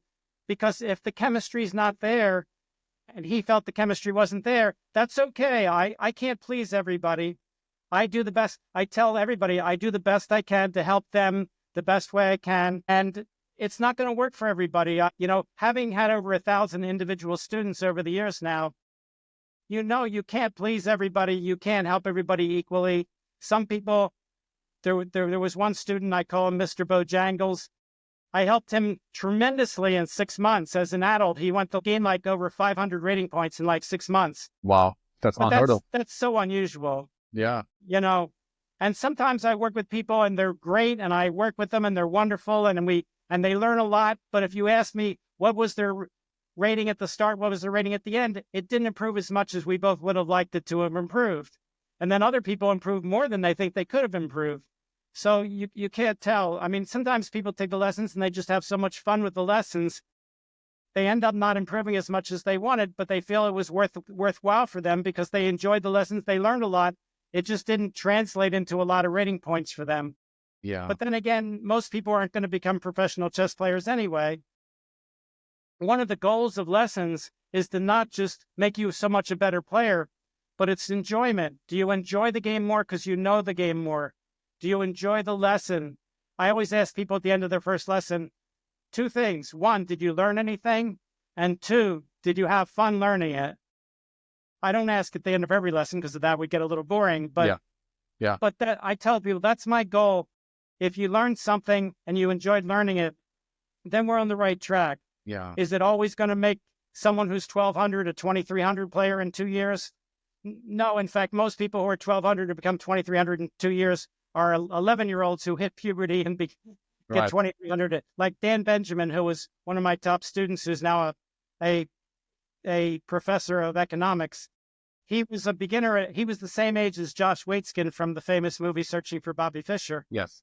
They were born the same year, but Josh started when he was a little kid and became the movies about him becoming the national K-3 champion. Danny didn't start playing till he was 11 in like 6th grade. But when they were 13, they were both 2,300 players because Danny was so good that he went from being a beginner to 2,300 in 2 years. People say to me, how come you're not a grandmaster? I go, well, I didn't even know about tournaments till I was 16 years old. That explains. Yeah. And I started playing, and I was a terrible player. I didn't have a coach or anything. I was terrible in my first 3 tournaments. Danny Benjamin was, a beginner at 11 years old, and at 13, he was a very strong master. And people say, well, why didn't he become a grandmaster? And the answer is, well, he became an economics professor instead. I can't tell his parents, don't send Danny to get his PhD from Harvard, which is what he got. He should be a grandmaster, so I can tell people I have a grandmaster's students. A lot of my students have been very talented. I've had some very, very talented youngsters. Matt Troldy became the national cadet champion, which is under 16. Okay. Nice. So Danny Benjamin, Matt Troldy, a whole bunch of people have become strong masters. People say to me, I'll take you as a teacher until I get to be like 1,700, but then you can't teach me anymore. Well, that's not true. In boxing, you can teach people to be the world champion. If you're not, Mike Tyson's coach can't beat him up. Of course. I've taught lots of kids to become better than I am now because they started when they were 7, 8, 9, 10, 11, and I started when I was 16. So you can teach people to become better than you are. Yeah. And you had experience both with kids and adults across the years, right? You also taught kids, basically. What are the basic differences? I mean, there's a critical age component, right? Purely from this genetic perspective. Like, there's a critical age that explains this expertise. Do you also believe in that, basically? That explains the kids' amazing results and improvements compared to adults, basically. Right. I mean, when kids go through puberty, they get that deductive logic capability where they can really, like if you look at Yasser Seirawan was not a great player when he was good when he was 10 or 11. But when he was 13, 14, he was fantastic. And to some extent, Bobby Fischer was the same. When Bobby Fischer was 11, he was 1,700. When he was 12, he got to be 2,200. But when he was 13, he got to be 2,600. I actually have the old Chess Lives when they were in newspapers back in the 1950s. And the ratings only came out once a year. And Bobby Fischer went 1,700, 2,200, 2,600. It's amazing. In the 3 rating lists. Yeah. So, because there's so far one scientific study on this. Yeah. It's like finding the best explanation of chess expertise. Yeah. So you look at so many variables. And the critical age seems to be 12, basically. If you start to play serious chess before the age of 12, then you have a much higher chance to reach IM and GM. If you start playing seriously after age of 12, then your chances to become IM or GM are greatly reduced. That was one of the, let's say, the biggest result for our study. Of course, not the perfect study. Yeah, we don't have full information. Like, we don't have full information, for example, what exactly they were studying when they were training chess. But so far, that's what we know from the scientific evidence, that the starting age really matters. Doesn't mean that adults can never improve. Doesn't mean that chess improvement is futile for adults, obviously. There are even some amazing stories recently on Twitter. Yeah, they were publishing some amazing results from a couple of people that started like age of 35 or something, and they were like reaching some amazing numbers. So it is possible, but the chances are reduced compared to kids, basically. That's all we can say across these studies, basically. There was a person who started playing chess seriously when he was 90 because he wanted something to proactive mental activity they told him was good for his brain. And I think his first rating was around 800 or 900. By the time he was 93, he was up to 1,100, 1,200. So he improved several hundred points in his early 90s. So I have people come to me and they say, I'm 40 years old, I'm rated 1,200. If all these grandmasters get to be their peak when they're 25, what chance do I have at age 40? And I go, well, that's because they started at age 6 and they became really, really good by the time they were 13, 14. I said, if you've never studied chess seriously and you're 45, you can improve greatly if you do the right things, even though you're 45. Now, would you be as good as you were if you started when you're 6? Of course not. You know, you're not going to become a grandmaster probably if you're 1,200 when you're 45. That's almost impossible. I think there's a famous book out called Chess Master at Any Age by Wetzel, where he talks about people becoming much better when they're much older. So I tell people it depends on how serious you've taken the game when you've been coached and stuff. When I was 16, I didn't have a coach. I was just muddling from tournament to tournament and losing all my games. It wasn't until I joined the Germantown Chess Club after my 3rd tournament that I started to hang out with good players and pick their brain. And I would sit there after my game and say, Mr. Pariseau, Mr. Kolker, Mr. Lotso, would you go over my game with me and tell me what I'm doing? And they would go over my game. It was like free lessons. And I became much, much, much, much stronger because I went to a good chess club and started picking the brains of the good players. I was smart enough to listen to them and say, I don't know, tell me. And they would be, oh, this kid's listening to me. And they would give me basically free lessons from doing that. Yeah. Listening to a strong player, analyzing with them, it's one of the most amazing ways to improve, actually. I have a couple of Twitter questions, Blue Sky questions to correct it. So one person on Blue Sky wrote, as a 50-plus-year-old adult, should I insist in improving my calculation skills, or is it futile due to aging? Maybe there's a better focus that I should focus on something else besides calculation. That's a question to you then. Well, it depends on where you start at. If you've been working on your calculation skills with a good coach and with engines and stuff for the last 50 years, then you probably aren't going to get much better. But if you just started playing chess 6 months ago and you've never worked with anybody on your calculation skills and you have no idea what that means, you can get a lot better at your age. So a lot of it has to do with how much work you've already done. If you've done none, then you've got a major capability ahead of you where you can make your calculation skills much better. Now, I also tell people it all starts with visualization. Let's talk about that. Yes. There's three types of chess vision. There's visualization, there's chess vision, and let's see, now I have to remember my own thing. There's tactical vision, which is recognizing tactical issues. I call them the seeds of tactical destruction. So there's 3 types of chess vision. Visualization is where you're looking ahead and you're moving the pieces in your head. That's absolutely necessary for being a good player. You have to be able to analyze and say, if I do this and he does this, what am I going to do? If you can't see it, you can't analyze it. You don't have to look 30, like the guy we talked about earlier in our session here, who could look 20 moves ahead perfectly, even though he was a terrible player. Most people can't do that. But if you could just look, as Andy Soltis said in one of his books, 2.5 moves ahead on 90% of your moves. If you can visualize 5-ply, which is 2.5 moves, that's good. So that's visualization. Board vision is the ability to look at a board and see everything that's happening on all 64 squares fairly quickly and accurately. Board vision is necessary for visualization because if you can't see the board, you can't visualize, but they're completely different things.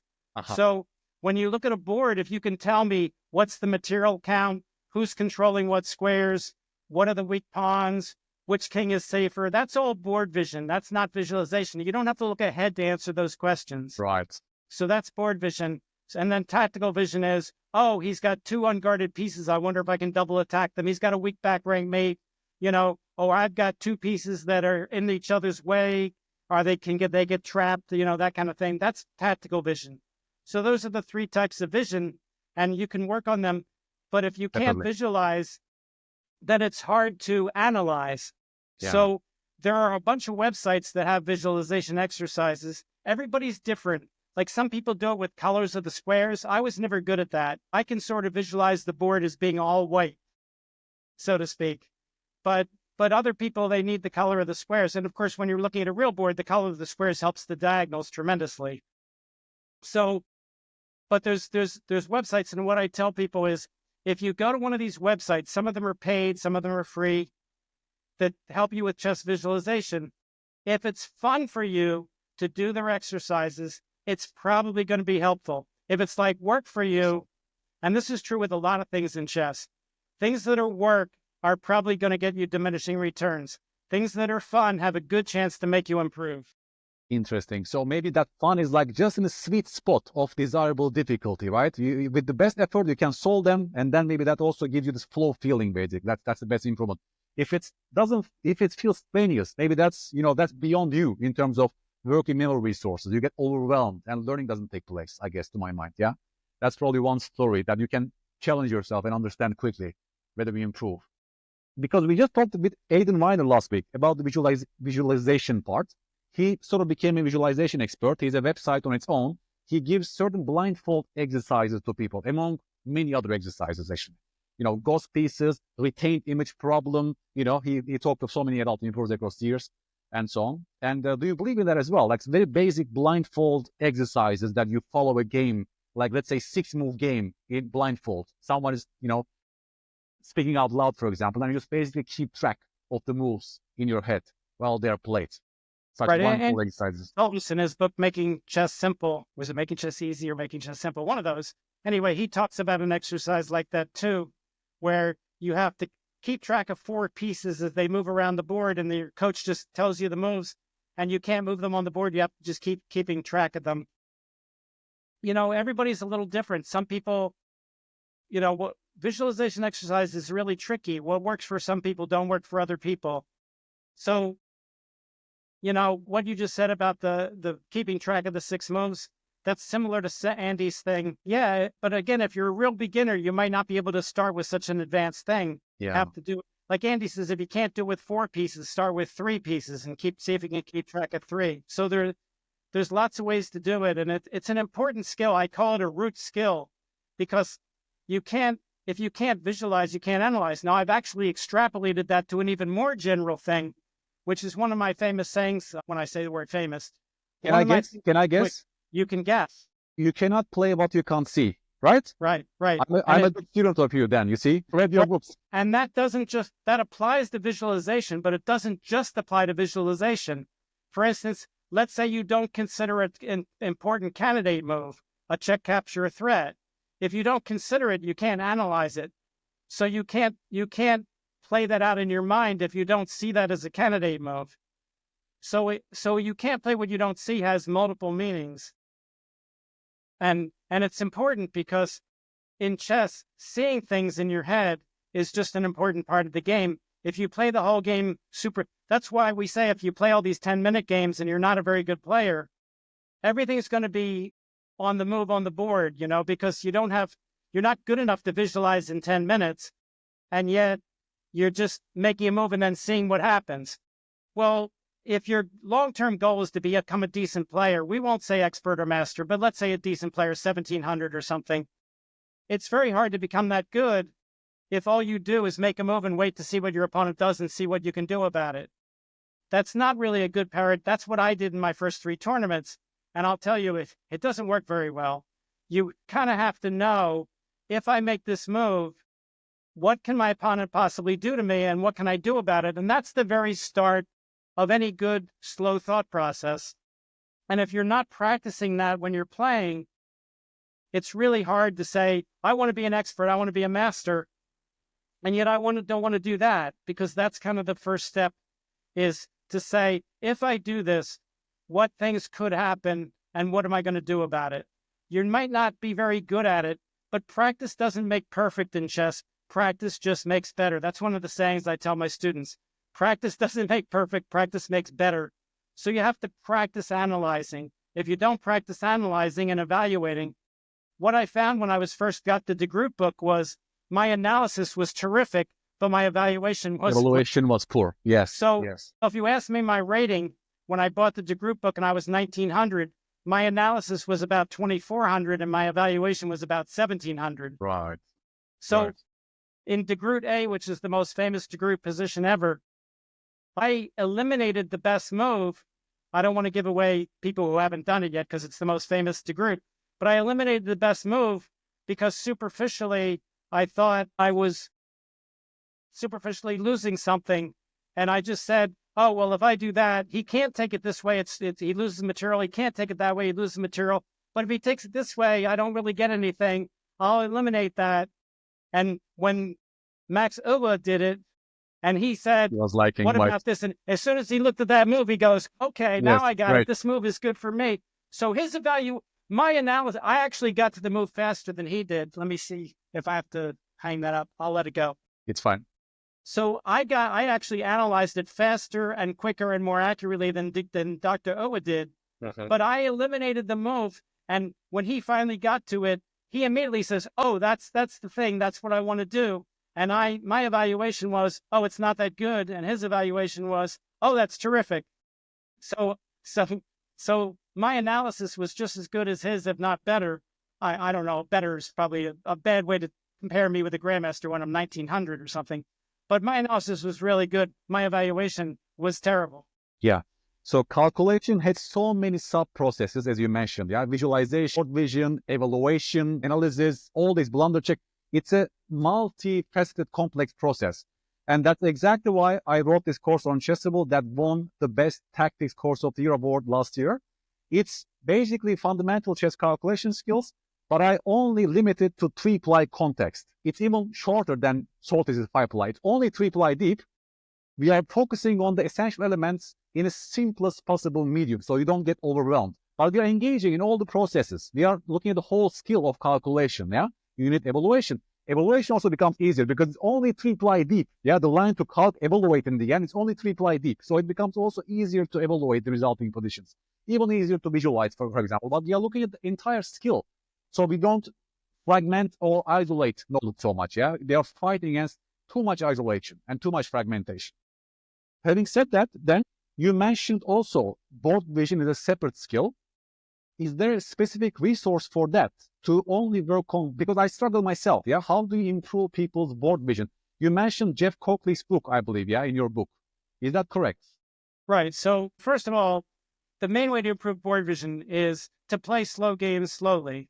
So that when you're looking at the board, you're looking around the board and you're taking everything in. And as you get better at doing that, you can take a larger and larger percentage of the board in until when you get to be a really good player, you can chunk the whole board at a time, which is certainly something beginners can't do. They can only focus on a few squares at a time.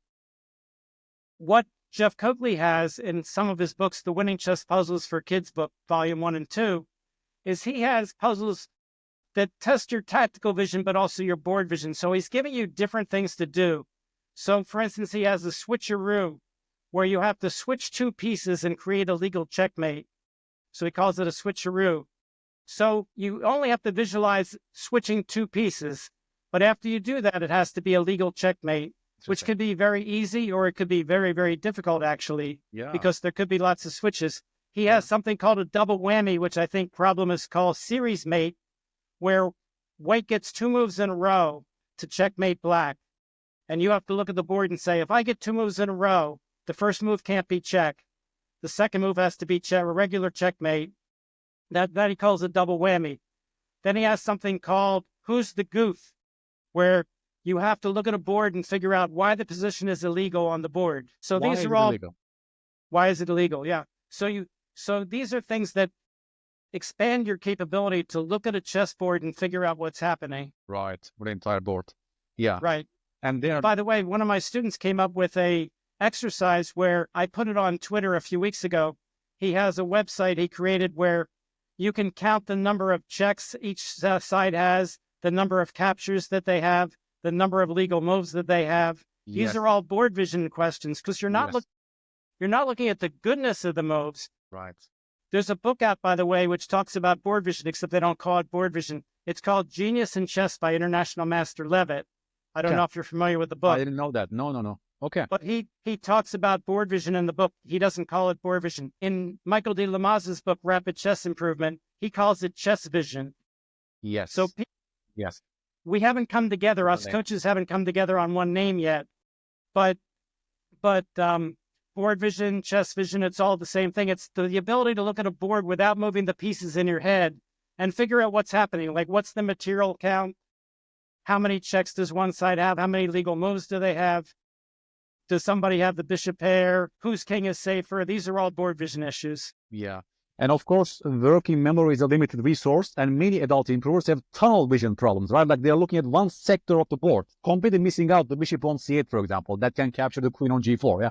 You go for an attack with queen g4, you miss the bishop on c8, right? Like these things are like definitely board vision issues that specific exercises can tackle this process as well. Now you mentioned De Lamaza's book. Dan, I have to ask you this question, yeah, because there's so much dispute when it comes to the entire method and even the Woodpecker method. Do you believe in the Woodpecker method yourself for best improvement? Okay, so the Woodpecker method is very similar what to De Lamaza has, which is also similar to some of the things that I've suggested. So the answer is yes, I think so. I don't agree with 100% of the things that Michael said in the book, but I agree with 90-some%. All right. Wow. And of course, he started out, it wasn't a book. He wrote an article for the New England Chess Magazine called 400 Points in 400 Days. And it was all about how he got stuck around the rating around 1400. He was an MIT guy, smart guy, but he was stuck at 1400. He's like, I'm an MIT guy, I should be better. And people would give him all these suggestions, and he wasn't improving. But then he finally ran across some of the things, not through me, but some of the things that I talk about that I think will get you going. All of a sudden, he started to improve greatly, and he gained 400 rating points. He went from 1400 to 1800 in 400 days. And people say he cheated, he used an engine, all this crazy stuff. If you look at his USCF, he actually did it since 1991 when you could look at the USCF database. He actually played like 2 tournaments a week. It wasn't like he was cheating with an engine and he gained 200 rating points because he beat a bunch of masters when he was 1400.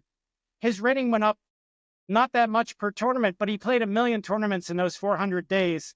And he was really doing very, very well. So he wrote this article, 400 Points in 400 Days, about how he finally broke out of the rut and got better.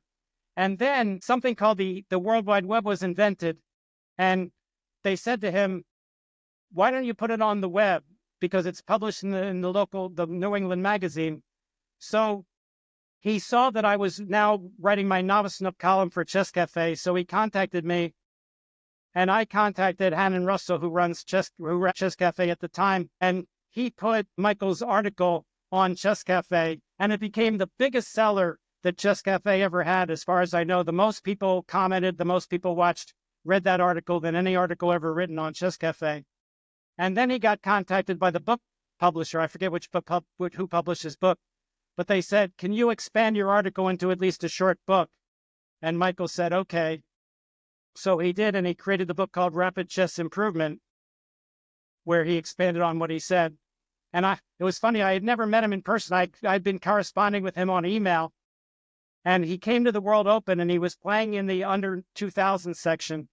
And it was the 8th round, next to last round. And I looked him up and I said, oh, there's Michael. I've never met him. And I walked up to him and I said, Michael, I'm Dan Heisman. We've been corresponding for a couple of years. And he said, great to see you, Dan, but I'm getting ready for a money game. He's like 6.5 a half after 7 rounds. And he said, I can't talk to you. I'm getting ready for my game. And I said, okay, I just wanted to say hi. And he ended up, I think he won the under 2000 section and his rating went up to 2080 or 2060. So I said to Michael, what are you going to do now? You finally made expert. And he said, I'm going to give up the game.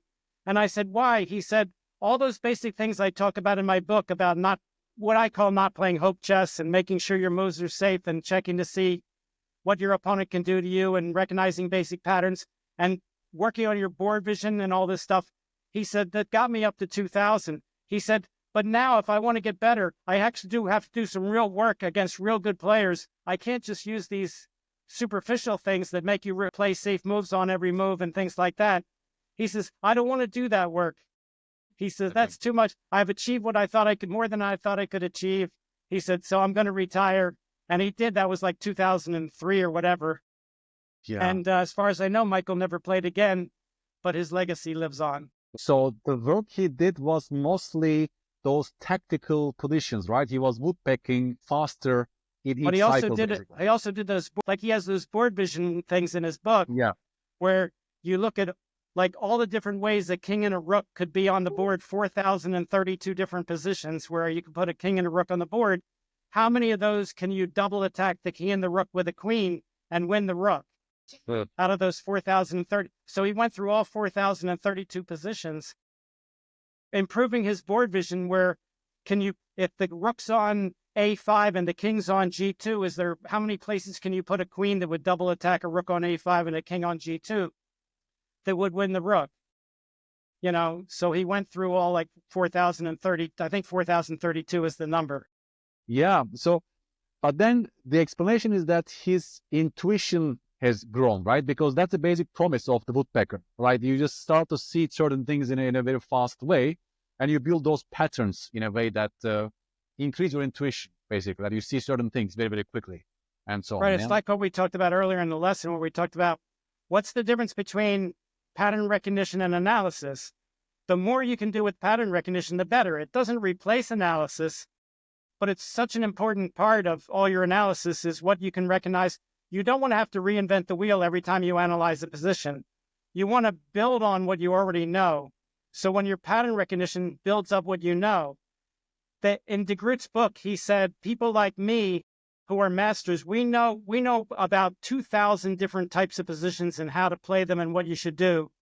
But grandmasters know more like 20,000 different types of positions. So their database, so where I'm working and trying to figure out a move, they just look at it and go, do this. In fact, I have a funny story. I guess you might know my coach was Donald Byrne, who lost the game of the century against Bobby Fischer in 1956. Yep. So I was going over a game with Professor Byrne, and I got to move 8, and I had 3 move candidates, rook to E1, knight to C3, and bishop to G5.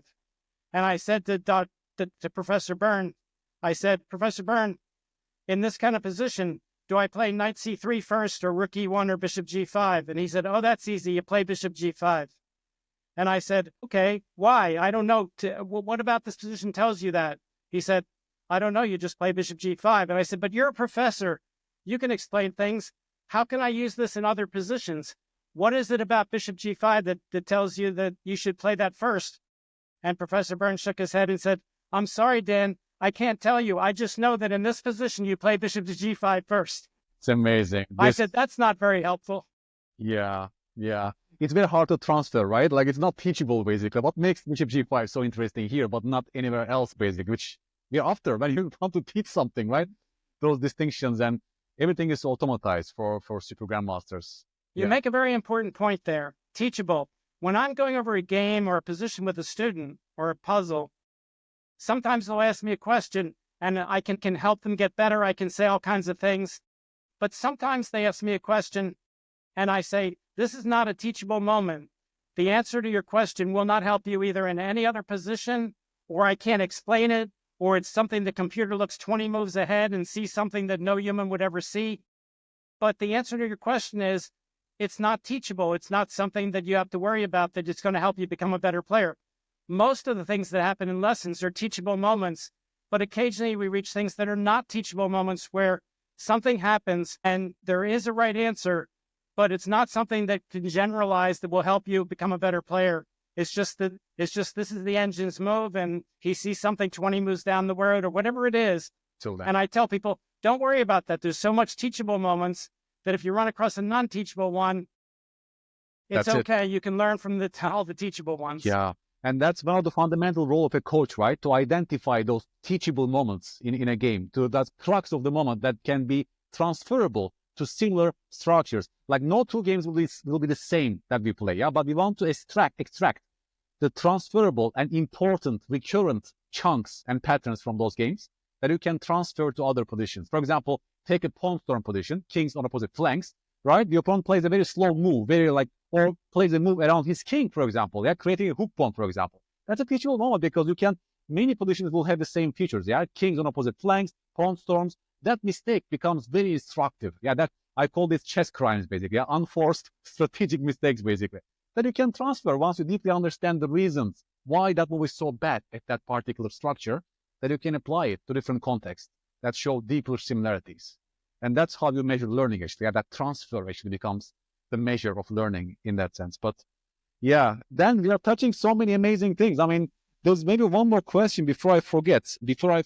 He said, many players are totally dependent on the letters and numbers around the edge of the board, unable to discuss their games away from a board. No idea whether E6 is a light or a dark square, for example. He asks, does that hinder chess improvement? How should they improve their visualization skills, I guess, yeah? I mean, that's basically, the question is, does that hinder their chess improvement? Some people have no idea the color of the squares. They can't name squares. And I'm not good on color of squares either. I told you that. Yeah. Could I figure it out really quickly? I can, right. But I can't just do it from memorization. But that's a different issue. But the first thing he said, which is the ABC 1, 2, 3, when I teach live lessons, I teach them on a board that does not have the letters and numbers on them. Because when I talk algebraic and I say to my student, what line are you looking at? I want them to say, I'm looking at B5 followed by knight takes B5 followed by rook A B1. I want them to be able to do that so that it helps them with their board vision and their visualization. I don't want them to look at the side of the board and look for B, so the pawn's on B6. Because let's face it, it's not that hard. You can take a third grader, teach them ABC 1, 2, 3, 4, 5, 6, and then practice it. I tell people what you can do is play a game without the letters and numbers on a board. Play 3 games with white, where you write down all the moves for both sides. Then play 3 games with black, where you write down, let's say, 120 moves for each side. If you play 120 moves for white without looking at the ABC 1, 2, 3, 120 moves for black without looking at ABC 1, 2, 3, if you're a normal person, you're probably 120 each from the white side of the board and the black side of the board. You're probably going to be pretty good after 120 practices. It only takes 3 games to do that. But if you don't do that and you rely on the ABC 1, 2, 3, you'll be relying on it for like forever, looking at the side of the board. So it's not that hard, but you're just got to train your brain a little bit because let's face it, you're going to kind of know the right side of the board is H. There's no I file in maybe if you're playing those special kinds of 10 by 8 chesses, there's an I file, but it only goes up to H and it only goes up to 8. So it's not that hard. If you're looking at it from the black side, you know the 8's in front of you. It's interesting because I'm old enough that I started with descriptive notation in the 1960s. It wasn't until 1970 that FIDE said you had to use algebraic notation. So I started where the first rank was in front of white and black in descriptive notation. Right. And I had to switch to the 8th rank being in front of black, but it was no big deal. I mean, I bought chess books that were in algebraic notation, even though I was using descriptive. So I had to learn how to read both, but it's not like learning German or French or something. It's like, okay, ABC 1, 2, 3, I can do it.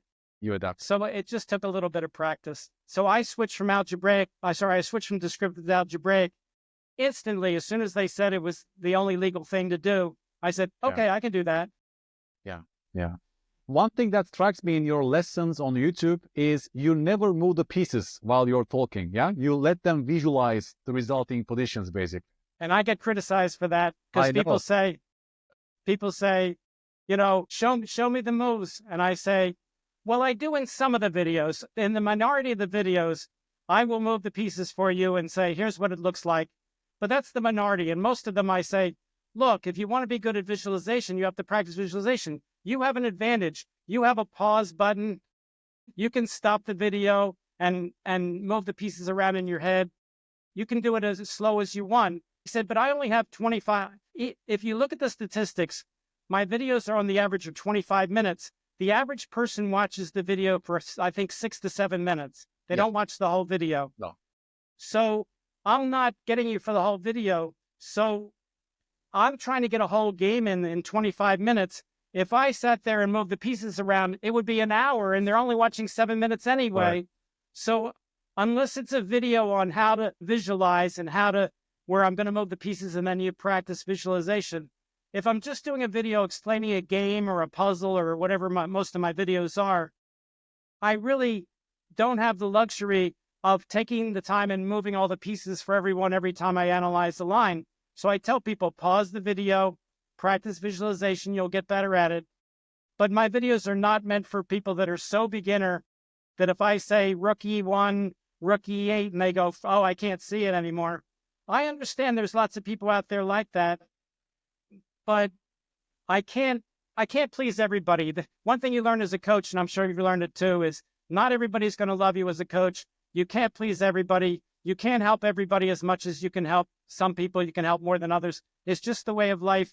And I may have people that I can help way more than people that you can help, and vice versa. And I could say, go to Dr. John, and Dr. John will help you more because he's really good at this. And he could say, I'm see Dan, and he's vice versa. Yeah. I mean, and it could be just as much as just chemistry. Just, you know, they like the way you speak. They don't like the way I speak. I mean, it's what happens when you teach a lot of people one-on-one. I would say the great majority of people that I've taught, that's not a problem. Occasionally I lose people because they want me to be magic.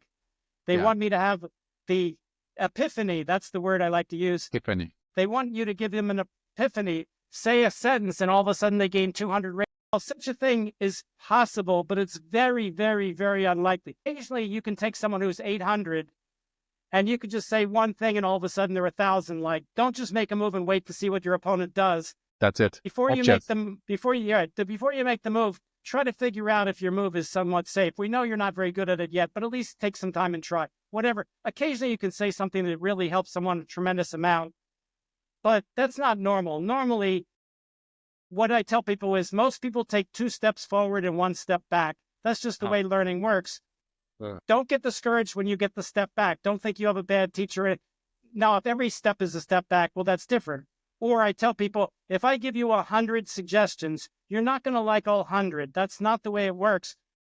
If you like 93 of them and they help you, that's great. The other 7 you don't want to do or you don't like or whatever, that's normal. But if I give you 100 and you only like 17 of them, then you probably want Dr. John as the coach because maybe he could give you 100 and you'll like 93 of them. Right. And everybody's different. You know, like I work with people on thought process, time management, evaluation, things like that. If someone says to me, I'm looking for an expert on the Caro-Can, I want you to teach me the Caro-Can. Well, I probably know more about the Caro-Can than they do. But if I'm going to tell them I'm the world's greatest coach on the Caro-Can, that's a lie. Yeah. You know, they probably have other people that can teach them the Caro-Can better than I can, even though I know it better than they do. And I could probably teach them the Caro-Can. But to me, it's like, no, there's a million great videos out there on how to play the Caro-Can. You could watch a video for free. You don't have to pay anybody any money. And if you have questions about the video, come to me and say, I watched the video. I have 2 questions and I'll help you. But why should I charge you good money for something you could watch a video on? Doesn't make sense. That's also one reason why I created my YouTube channel, because I want to offload that theory to my YouTube videos so they can go and watch my videos on YouTube to get that chunks and patterns and knowledge. And then we do something else on our lessons, compared to the videos. I'm exactly the same way. My 370 videos, very often my homework for them is, here's my novice nook, here's my videos. I discuss exactly what your question is. Rather than me taking half an hour and do it, watch the stuff for free and then come back with any questions about it. But I have because there's certain subjects that you can teach to a whole group of people, which would make a video, and you say, I'm going to make a video on this, whatever it is, hope chess or hand waving or whatever. I'm going to make a video on it, and everybody in the world can watch it for free. But when I teach you, I want to look at your games and see what you're doing. I want to hear you think out loud in the Groot exercise and talk about your thought process. If I have something I can teach everybody at the same time, then I can make a video of it and I can give it to you for homework, and everybody in the world can watch my YouTube videos too and get them for free. And I'm glad, because I won't be around forever. Nobody lives forever, but my videos can live forever and I can teach people. And if I have a good group of 400 videos that teach you all about all the different aspects of chess, that will outlive me. And that's great. One of my videos is about that. It's called Creating a Chess Legacy. And here I am today with my seminar with you, part of working that legacy, because you have people watching your videos that have never seen me, never heard of me.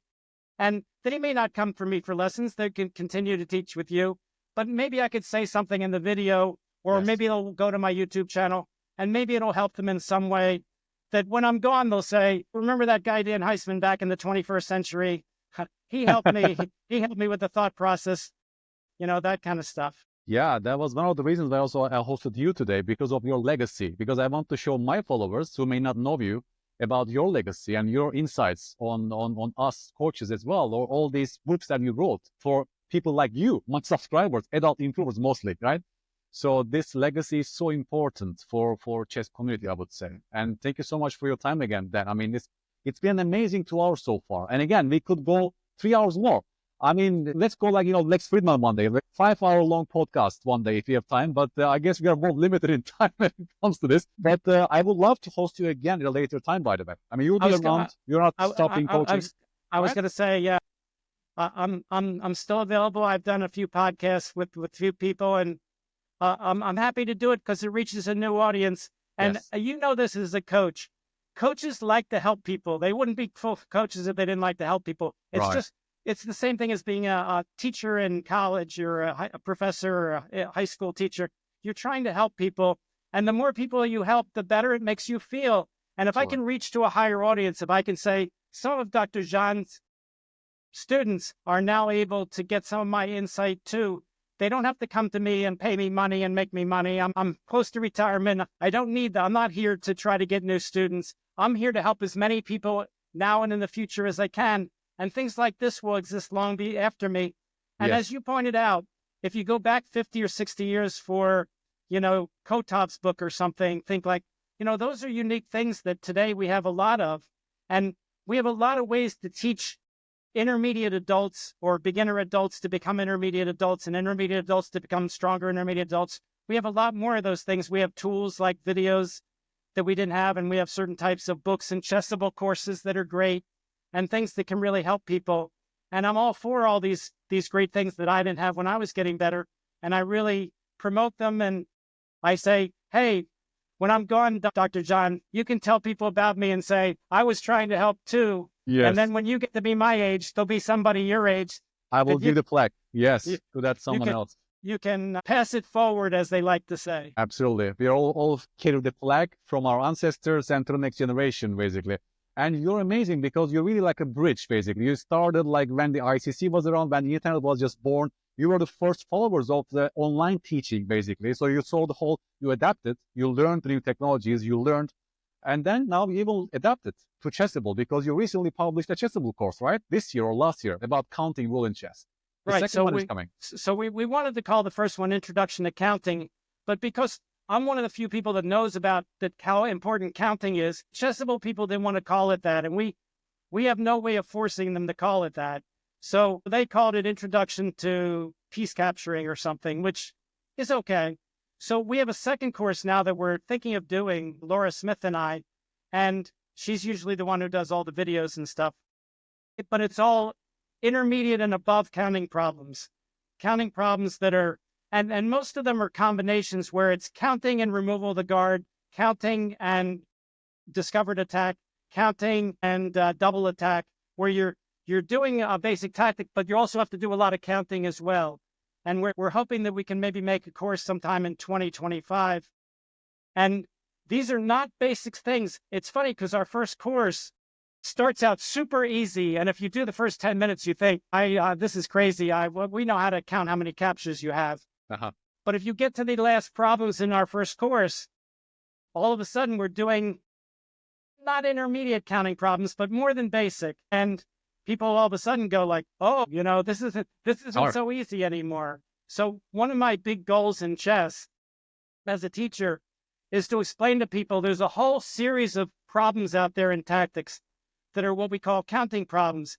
In John Nunn's book, Learn Chess Tactics, he puts it in the section called miscellaneous. And I contacted Dr. Nunn and I asked him, I want to write articles and stuff about this type of problem. I would like to call it counting. What do you think? And Dr. Nunn was nice enough to write back to me, Grandmaster Nunn, and say, sure, what is as good a name as any for that kind of problem. So for the last 20 some years, I've been calling it counting, but people think that's just knowing the Reinfeld numbers 1, 3, 3, 5, 9, right, which is just the start of it. And I said, but difficult counting problems could be problems that I can't figure out that you would need a computer to figure out. So counting is a major tactical issue, but no one ever gave it a name before. One of my goals in chess is to let people know there's a whole big series of important types of tactical issues out there that are not double attacks or double threats or removal of the guard or back rank mates. They're what we call multi-square counting issues, where you have to count counting sequences in terms of capturing sequences. And that's what it is. And that's one of my big late life goals, is to kind of promote this so important tactic. Thanks for letting me talk about it. Yeah, because that was my final question to you about the future. So it's good that you're working on future projects of Chessable courses and you're still active as a coach. I mean, that's amazing to me. By the way, guys, just to show you Dan Heisman's influence in chess, I asked him about counting rule as if, it's like a well-known term invented by someone else. It turns out that Dan Heisman himself invented the term counting to refer to that process of making sure whether you can take a piece or not, right, on a square, basically, by counting attackers versus defenders. He gave it a name, basically, for the first time. I mean, just to show his influence. As chess life, as chess coaches refer to his terminologies in some sense. Yeah, handwaving, hop chess. It's amazing that I'm sure there are countless more that we didn't touch today, like that you gave certain names to concepts, because you're very good at that as well. Yeah, creating names to make it complete, basically, in the chess world. And thank you so much again for your amazing contribution to our beautiful game. Thank you for the opportunity to let me come and talk to your podcast people. Yeah, guys, I hope you enjoyed it as well. Please write to me on YouTube, your observations, your questions, follow-up questions. I will contact Dan. We are friends on Twitter, X, and I can even ask him for follow-up. He can maybe come to my channel and answer some of those interesting questions. You're welcome to do it then. I will post a link to everything related to Dan Heisman, his website, his YouTube channel, his Chessable course, and all these things you will find on the video description, guys. I enjoyed today's session tremendously. This is a very special episode for me personally, Dan. And this will remain like a legacy, your legacy, into the future, basically, after we are both gone. And thank you so much again. Thank you.